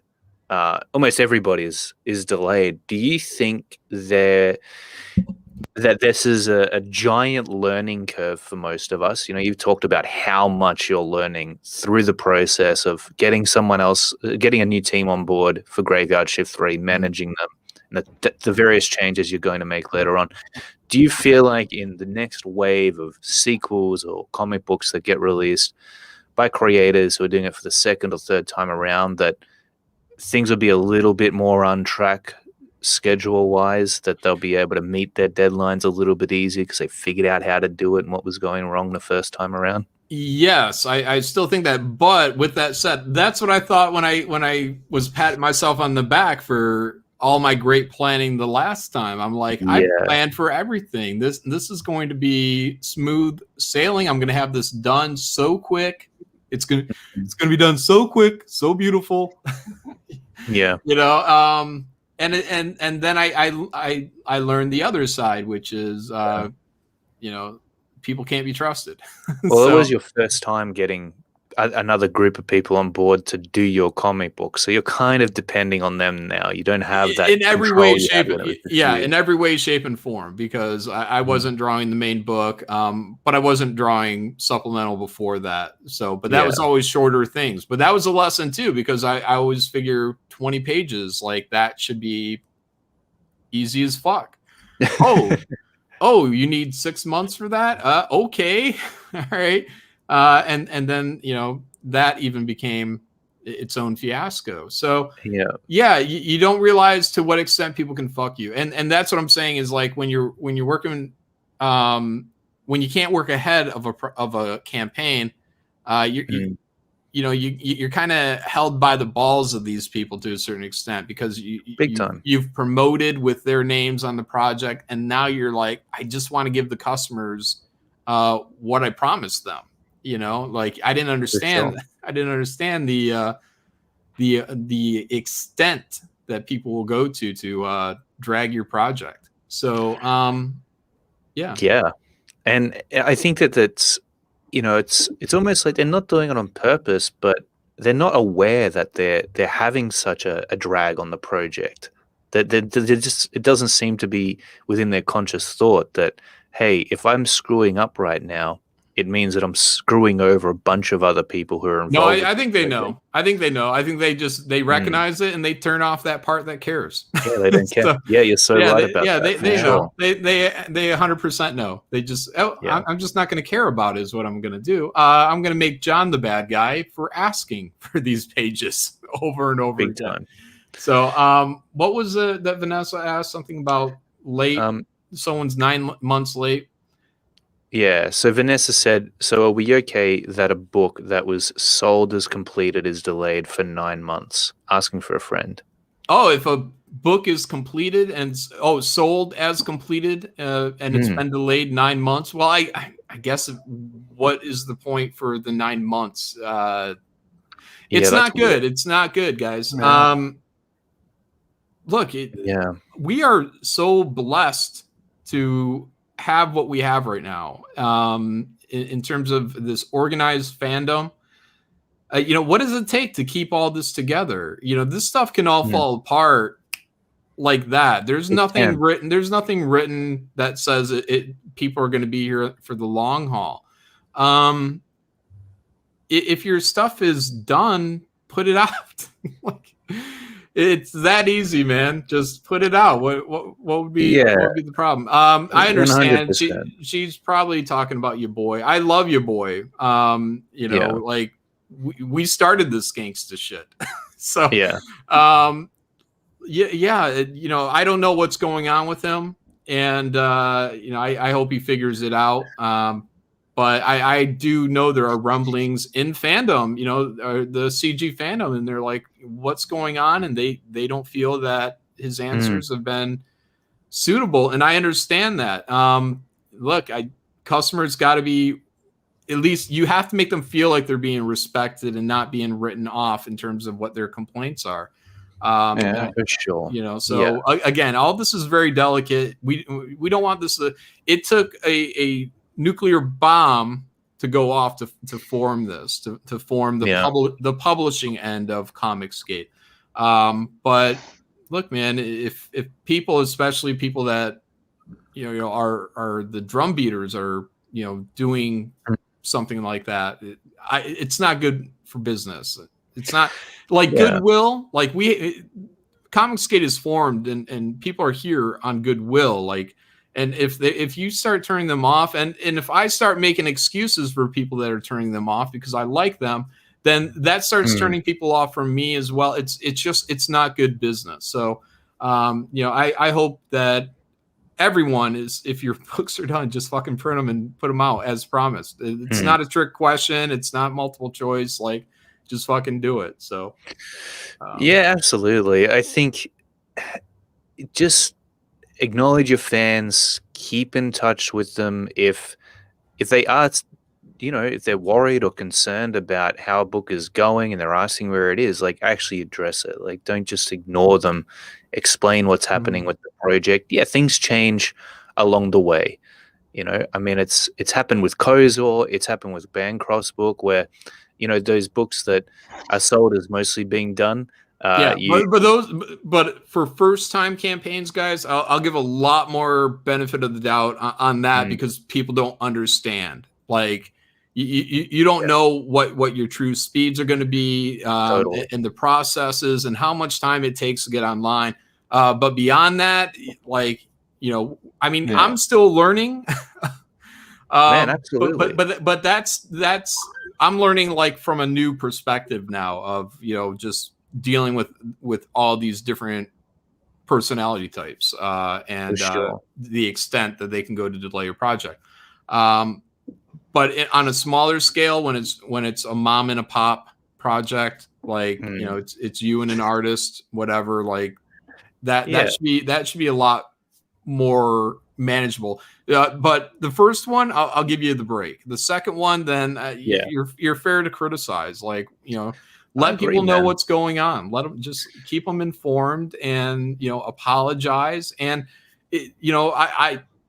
I would make a gesture, to say, hey, I hear you guys. I understand that. So this is what I'm going to do to try to, like in Zach's case, like I got to put out this knife hand, I guess. But from here on out, here's what I'm going to do to make this better for everybody. Because I understand that it's not rocket science that people don't, that people want what they paid for. So yeah, for sure, man. Yeah. And look, when you're in the wrong as a creator, you're in the wrong. Like, honestly, in Corey and in the Barton Bros case, we're like, we fucked up. Actually, we took way longer than we thought it was going to take. And yeah, we're making something more awesome than we thought we were going to make, but that doesn't change the fact that it's delayed more. And man, get a freaking refund. Yeah. We want you to get a refund because we feel bad about it if that's what you want. If that, not meeting that deadline has really been a major kick in the guts for you. So, and you're going to learn things on a first campaign, as you said, John, that really you until you go through it, there's no way of understanding it or experience or really fathoming it on a realistic level. Like you have to, this is something you have to go through in order to really get a handle on what kind of expectations you're going to be setting for yourself and what type of expectations you need to set for your backers as well. And making sure that you're both on the same page, that you're going to get as close as possible to fulfilling on the promises that you've made. So yeah, for sure. I think almost every first time backer can say that, there's things that we would do way differently. And hopefully they do. And like myself, like that's what I told people. And I've said that before this huge delay even happened. I said, I'm not going to do Godlike. I'm not going to launch Godlike until we start shipping Graveyard Shift 3. Like that was my commitment. I'm like wishing I hadn't said that because I want to launch this campaign. I want to launch it right now and get this thing going. But because I made that commitment, to just, hey guys, we're not going to do this until this other book is done and wrapped, because I much more kind of compartmentalized. Like I want to get this done before I move to this thing. Like, that's how I want to do. That way I know this is clear from my plate. Now I get something new on my plate. And don't want to do all the big overlap. Then I end up doing the big overlap and I have that commitment. But, like right now, like that is a discussion, is like, well, what about, people launching campaigns and haven't fulfilled them? Now, I think if I launched Godlike, I think if I had made that commitment, I don't think people are going to mind too much, because I have a reputation, and it'd just be one that I would be behind on, but right on the heels of. So I it's not like I'm condemning that at all, but I had made that commitment. So I'm like, right now I'm just like, oh, I'm in the good spot because of that commitment's keeping me safe. I'm grinding my teeth that I made it, but at the same time, I'm just like, yeah, look, I said I'm not going to ship I'm not going to launch another campaign, until we start shipping on the next one. So Graveyard Shift 4, though, because like Godlike, when that launches, that's going to take about a year to deliver, because I'm going to have to draw the entire thing. So, but Graveyard Shift 4 will be launched during the time that this year is going on. So, but it won't be launching on the back of a late campaign. It'll be launching on the back of, well, Godlike has ran its campaign, and now we're just waiting for that for a year, and then we will launch the Graveyard Shift Volume 4 campaign sometime within that year. So that's the only way I'm doing too. But I and until I can do that flip with Godlike to where I'm drawing in advance, it'll always have that 1 year kind of wait time. Graveyard Shift, on the other hand, I want to get 2 of those out a year, like one in the spring, one in the fall. That'd be awesome. Yeah, like I said, we have a lot planned, and we may even get to a point if I can find enough strong people to where we can start doing maybe 2 volumes in a campaign. So we could do volume 5 and 6 in the same campaign. Maybe still have a supplemental book in there as well. But I have to find people that are making my life easier in order to make these things happen. And also those become more fixed positions because if I find people that make my life happier, I'm just going to keep them on instead of taking them out to bring in new, fresh blood. I'm going to be like, well, you guys make my life happy. So, we're going to try, eventually I would love to get to the point where we can do like volume 5, volume 6 in the same campaign with the supplemental book. And then we go all the way up to volume 12. And if sales are still good, then we go up to volume 18. And we can knock those out in, ideally, I don't know, 4 years, something like that. That'd be amazing. Yeah. So, but got to find the right people. And that's a process. So, whatever. Tough. But I mean, like, I could actually get to the point where we could get to volume 6 with one creative team. But then everything from volume 7 on is like a new direction for what's going on with Graveyard Shift.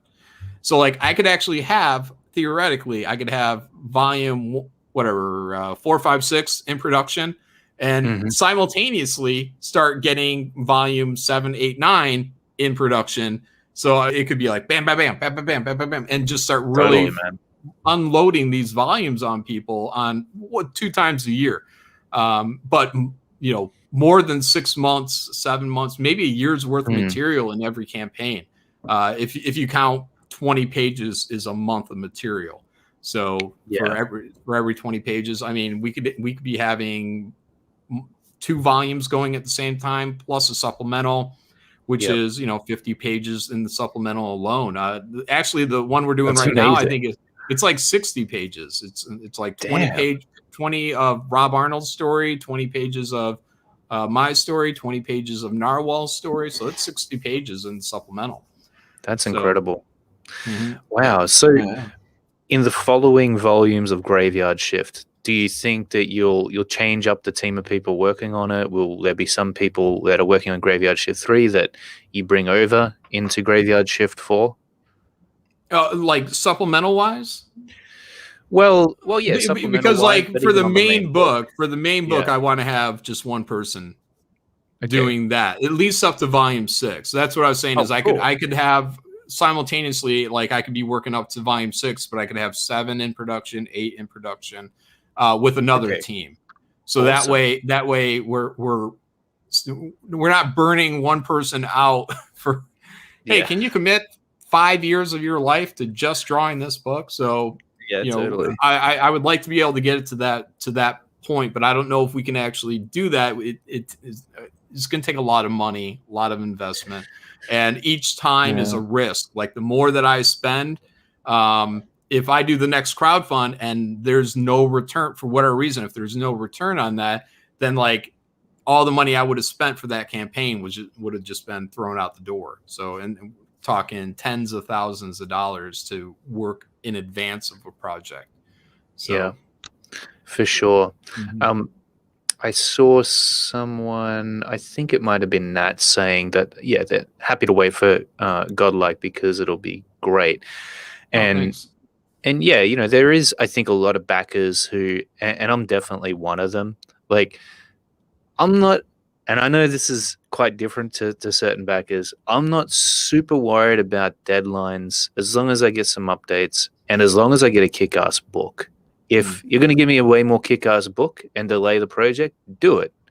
Like, I would rather that, because once I get that book, I get, like, it's there, right? It's always going to be there, when it's all said and done. And that book is either going to be a great book that blows away my expectations, or it's going to be a crap book that I never read. But once it's done, it's done. Yeah. So, well, I would say as a backer myself, I really don't care when something is late. It can be a year late, 2 late. Once it gets 3 years late, I'm like, I mean, I'm a Kickstarter brigade backer from fucking, I don't know, 2015. So I'm still waiting on my copy of Brigade to show up. Totally. It might not. But look, just because I feel that way, doesn't mean everybody feels that way. So I try to keep in mind everybody is going to be a different personality, and just because I don't care about something 3 years late doesn't mean the next guy doesn't care about something being a year late. So we got to do our best. Again, those first campaigns, I get it. These things, it's a huge learning process. But as we move forward, I just hope everybody will, say, hey, this is how long it's going to take, and that's how long it's going to be. And we're going to do everything in our power to hit this on time, or ahead of schedule. The next step. But like I was saying here, though, you can plan to be 6 months ahead of schedule, and then you're 6 months behind schedule. It just happens like that. And just all it takes is a lazy penciler. So or a couple of them, man. That's exactly it. Yeah, I think you're totally right. There's definitely backers out there, and I understand who want to get that book on time. They want to get it as soon as possible because they're eager and they're excited to read it. And it, Corey and I have they have a right to it. They paid for it. They do. It's that hot dog salesman analogy again. Like I just paid you for a hot dog. Can I please do I have to say please? Can I have my hot dog? Like, give me the damn hot dog. Hand me my fucking hot dog, motherfucker. Exactly. Yeah, I don't need to know why I'm not getting the hot dog in my hand, on a prolonged story that's going to ease the fact that I'm hungry for this fucking hot dog. So give me my hot dog. Sooner or later, they won't be hungry for that hot dog anymore. That's right. They're going to go to another person to find another hot dog vendor. That's what was so great about the hot dog vendor analogy. It's like, it's a very simplistic thing, and it's a very simple idea. It gets the point across, and, look, you can't... If you care about, your business, you have to do everything in your power to make sure that you're giving people what they want, what they paid for. They deserve it. They paid for it. If it's not handled right, it can destroy your business for a long time and your reputation. So, if you're going to be late on that hot dog, give them an extra hot dog and make it a damn good hot dog, right? Yeah, if you make your customers feel, whether you are or not, but if they feel they're being taken advantage of or taken for granted, then all of a sudden that becomes the reality. And, you either treat that as truth or you don't. I treat it as truth. I think it's everything matters. Everybody's important. And you want to do your best to keep all your backers nice and happy. You want to tuck them in. Blanket, give him a little kiss on the cheek, say goodnight. So, I'll be here for you in the morning, backer. I appreciate you. You want to do everything in your power to make sure that they feel that way. And, just even, being late, it grinds my gears, man, to be late. And it sucks. It's the worst feeling in the world. It's hard to work when you're late as well. It takes the enjoyment out of the experience. But if everybody was honest, everything would run on time. Like if you hired your artist and they're like, look, I know I'm telling you I can do 3 pages, but I'm not going to stick to it, just so you know. And also, I know you hired me because of that really great piece I did on my Twitter, but I'm not going to give you that either. So you can just save yourself some time and fire me now. Yeah. Okay. Yeah, I guess I can't use you then. Like, that'd be great if people were just completely honest about what their real intentions and dedication to the project are going to be. Like, it'd be great. And we could all say, hey, guys, to our backers, guys, don't worry. We're all going to be on time. Everybody's promised me they're going to be on time. And they assured me. And I know that because they can only speak the truth. So here we are. We're on time. But look, I tried to get a project done 6 months in advance, through all of my advanced planning. And like I said, that very project is now 2 months late. So the original ship date was April, I believe, for volume 3. And now we're in July. And it's unacceptable. It's unacceptable for me. I'm not telling anybody else how to run their business. You guys do whatever the fuck you guys want, But for me, it's unacceptable for me. I work too hard to try to make this stuff work for my backers because, again, I believe that's what they want because that's what I would want. Okay, you tell me this, I'm going to make it that, and again, I'm sitting in a position now where I don't care so much, but that doesn't mean they don't care. They want their shit, this is a bruised and battered fan base, people largely that came over from Marvel and DC Comics. So these guys are going to be more interested in, your behavior as a professional, in terms of how they feel that you're treating them as a customer. So, we have to walk a fine line in terms of how we treat people. But we also have to convince people every single day that that we're doing our best that we can to meet our word. And if they don't feel that, then they fade away one day, and we'll all pay the price in the end, because we'll just turn into the independent market.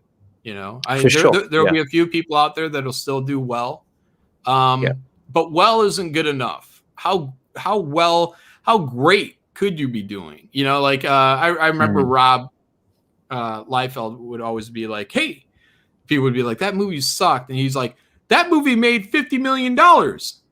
Yeah. And it's like, yeah, but that movie could have made $100 million. Yeah. You know what I mean? Like the people who put money into that, like who are dropping, multiple millions of dollars as investors, producers, like they want $100 million. They don't want a 50 million. 50 million isn't good enough. It's good enough for people that aren't invested in it. But when you're trying to put your money down and see as large of a return in that investment as possible, then everything has to matter. It has to matter from the production quality of the movie itself, the marketing of the movie, the people, the reliability of it showing up in your theater on its date. Totally. All that stuff matters, because you don't want, like, 50 million is good for a big budget movie, but an investor wants 100 million. They want 200 million. They want $1 billion movie for what they've invested into that stuff, like opening, throughout its theater run. So, for me, that's kind of the thing. And if you don't think all these things matter, then that's fine. Hopefully you have, a dedicated audience, but, whatever. Yeah, man, they definitely do matter. I think that, when an audience gets burned, it's pretty damn difficult to get them back on side. And hey, like, we've all got friends, for example, that fuck up and we forgive them, but that's because they don't just, disappear and, drift off and avoid us. So we don't want to, we need to make sure that we've got a close connection with our backers, with our fans, and that we're keeping them in the loop every step of the way, especially if we're screwing up somewhere along the line. And, so the problem is that there is some creators out there who, there's books I've backed, and I'll find myself sitting there going, man, I wonder if that book's ever going to come out. And that shouldn't ever be a question for your backers. It might be delayed, but they shouldn't be questioning if it's ever going to come back out, if it's still in production. So, Yeah, and and here's something too of note is because I was like, oh yeah, the Godlike sign up. That's something that kind of reassures me. In that, even that I'm 2 months late on this, and I have a backer update I'm going to be doing in the next day or two. I want to have my actual delivery date back from my printer. And then I'm going to announce that in the next update. But I've gone through, I've tried to keep everybody as informed without throwing all the dirty details into that, like, hey guys, here's where we're at with this project.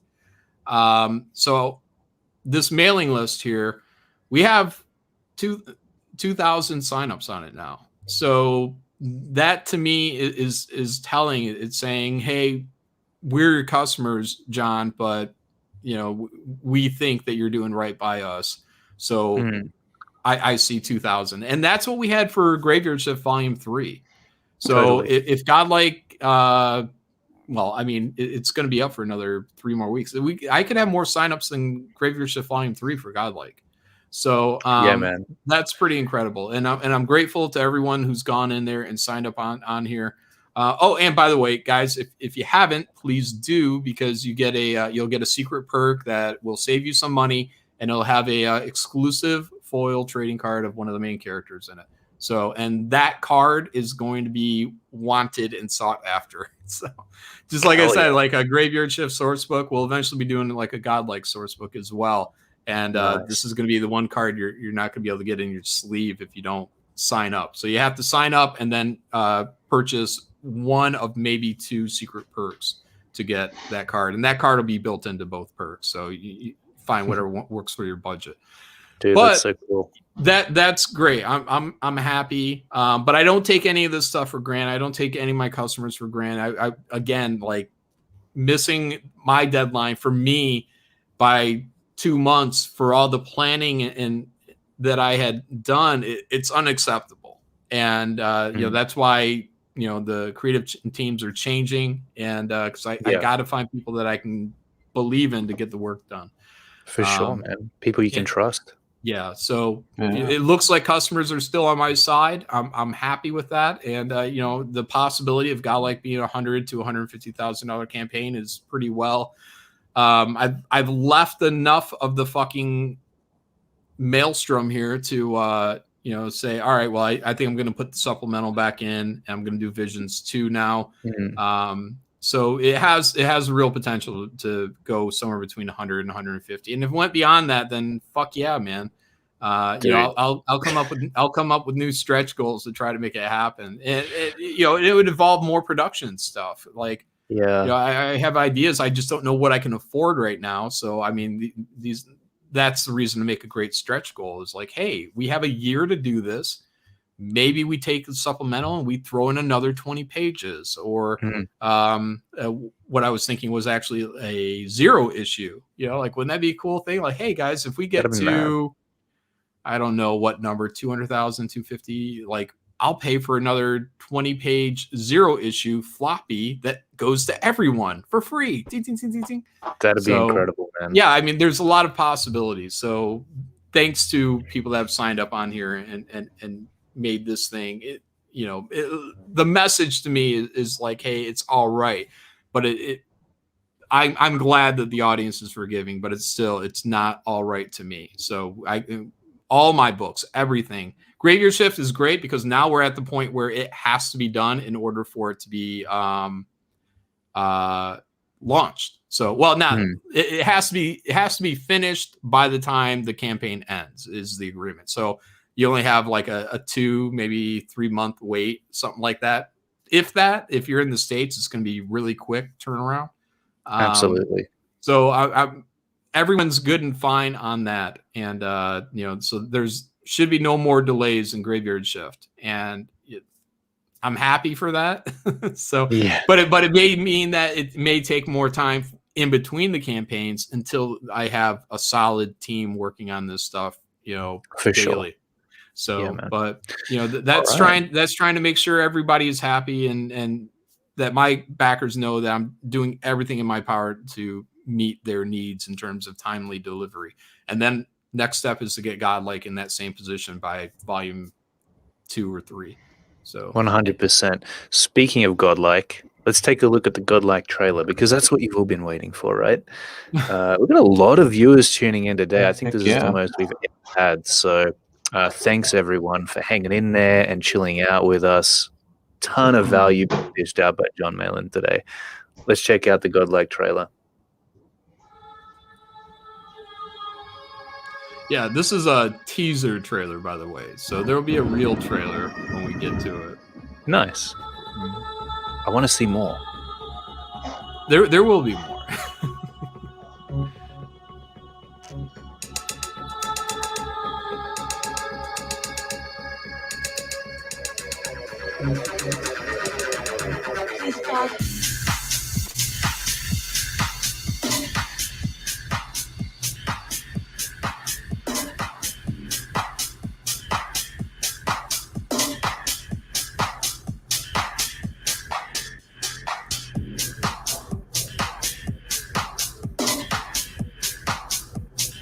Thank you, Shane Davis.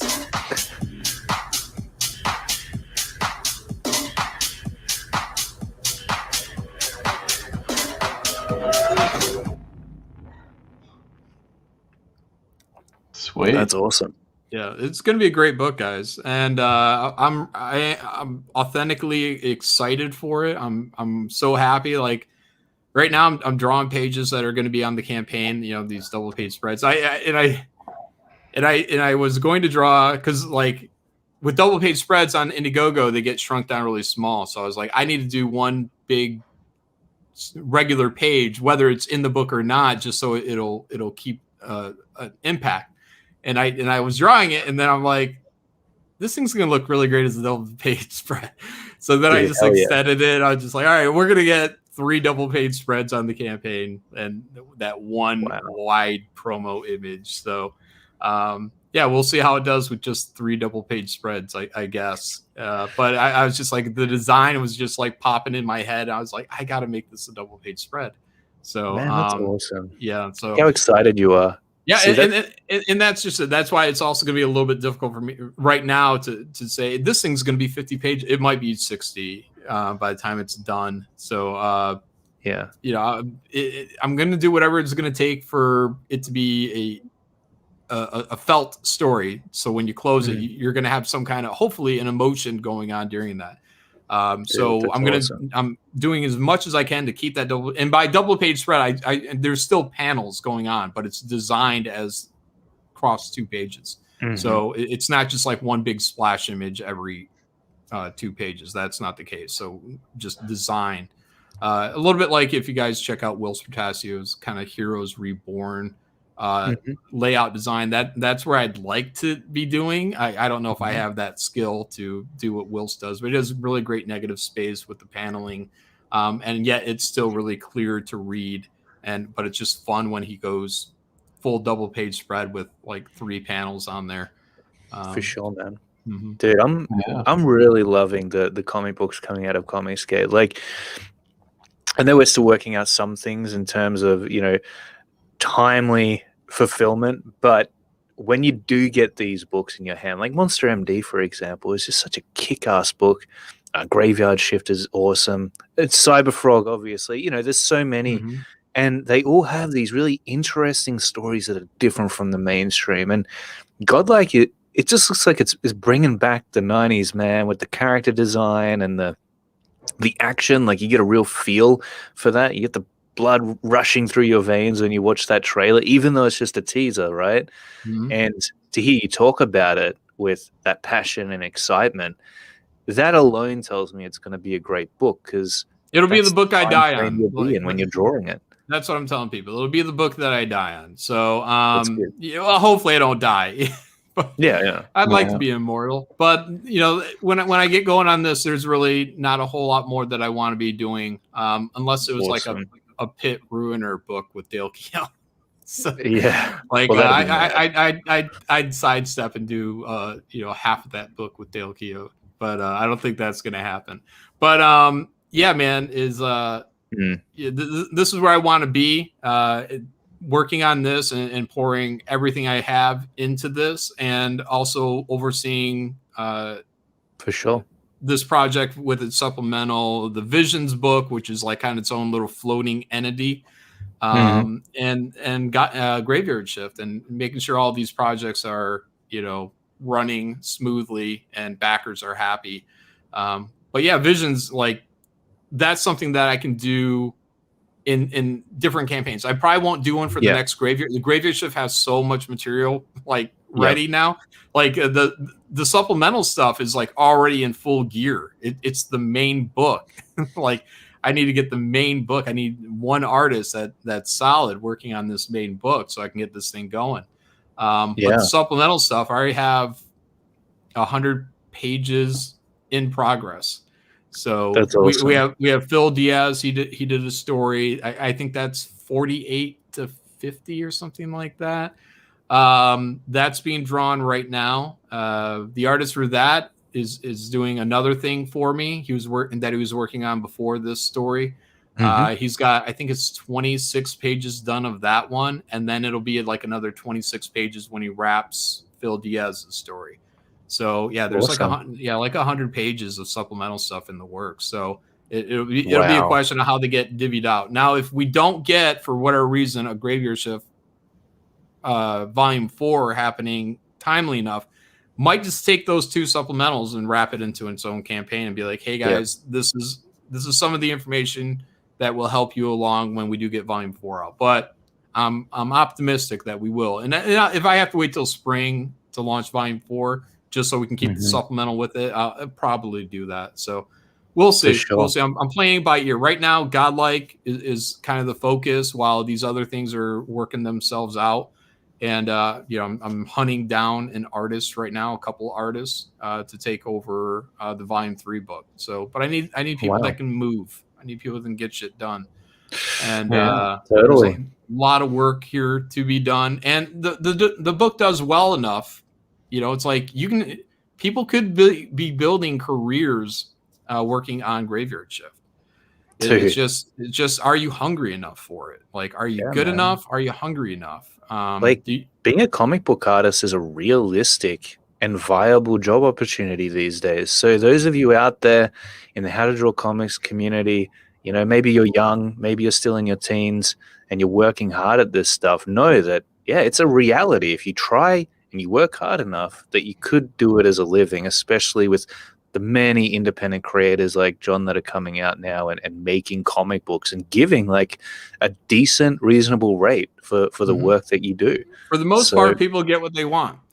Yeah. It's very rare that people go a little bit high, and I have to say, well, I don't know about that, because I'm on a budget. Like I have to manage this money, between the Graveyard Shift, supplemental, we did a little Graveyard Shift in this last campaign as well with Kyung Lee, and the Visions book. Like there's real dollar amounts to every dollar I'm fucking spending.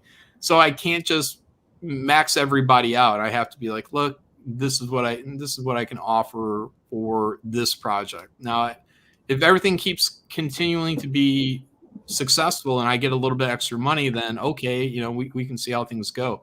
But right now, I'm still playing catch up, and I'm just like, I would have liked to have known where I am financially when Godlike wraps, because that really tells me how viable Godlike will be. And right now, like I said, the mailing list is showing real good strength. But once that wraps, and I'll know what kind of money we're dealing with. Again, everything will be replenished and dealt out one more time. So I know you're keeping your expectations for Godlike reasonable, but I do believe that this book is going to do really well. It might even do better than Graveyard Shift, but I'm a bit of an optimist, but I do feel that way. I appreciate what you're saying, but realistically, I say chances of that are very slim, because Graveyard Shift, it has, from the last campaign, it has 3 volumes out now. So we were able to sell volume 1 and volume 2 as a collected edition for $25. I mean, that was a good seller too. But because of all that back material that can go into a Graveyard Shift campaign, that lifts up the bottom. But also, not to discount that we had Ethan Van Sciver did a cover, Shane Davis did a cover. I mean, that was like a last minute boom edition, and those helped as well. So this is just a first campaign. I'm going to be ecstatic if we can hit 100K, and if we go up towards 150,000 range, then I'm just be like, thank God. Good luck, man. I'm definitely going to be backing that book on day one. It looks too cool. And by the way, those watching right now, if you are a comic book artist and you feel like your skills are up there and you can get your work done in a timely manner, like hit Jon Malin up on Twitter or wherever else. Where can people hit you up if they feel like they can do a good job for you? Twitter. Look, that's the thing, man. All you have to do is tag me, and you show art right there. You don't have to be in communication with me. You show fucking 4 kick-ass sequential pages, and you tag me, and if I see it, then awesome, man. Like, hell yeah, that's where it starts. It's that easy now, and it's like pulling teeth to find people. So it's weird for sure. look, we'll wrap it up there. I think I know I'm feeling inspired. I don't know about the rest of you out there watching, but I feel like I got a good kick in the ass today, and I need to get back to work. So we'll wrap it up there. Jon, thanks so much for joining us today and lending us your pearls of wisdom. And to the incredible viewers who tuned in today, thanks for hanging out with us. There's many of you. Please subscribe to the channel if you'd like to see more videos and interviews like this. We've got some drawing tutorial stuff coming up as well on how to draw comics. So subscribe, ring the bell for notifications, all of that good stuff. And until next time, keep on creating. We'll catch you in the next video. Bye-bye.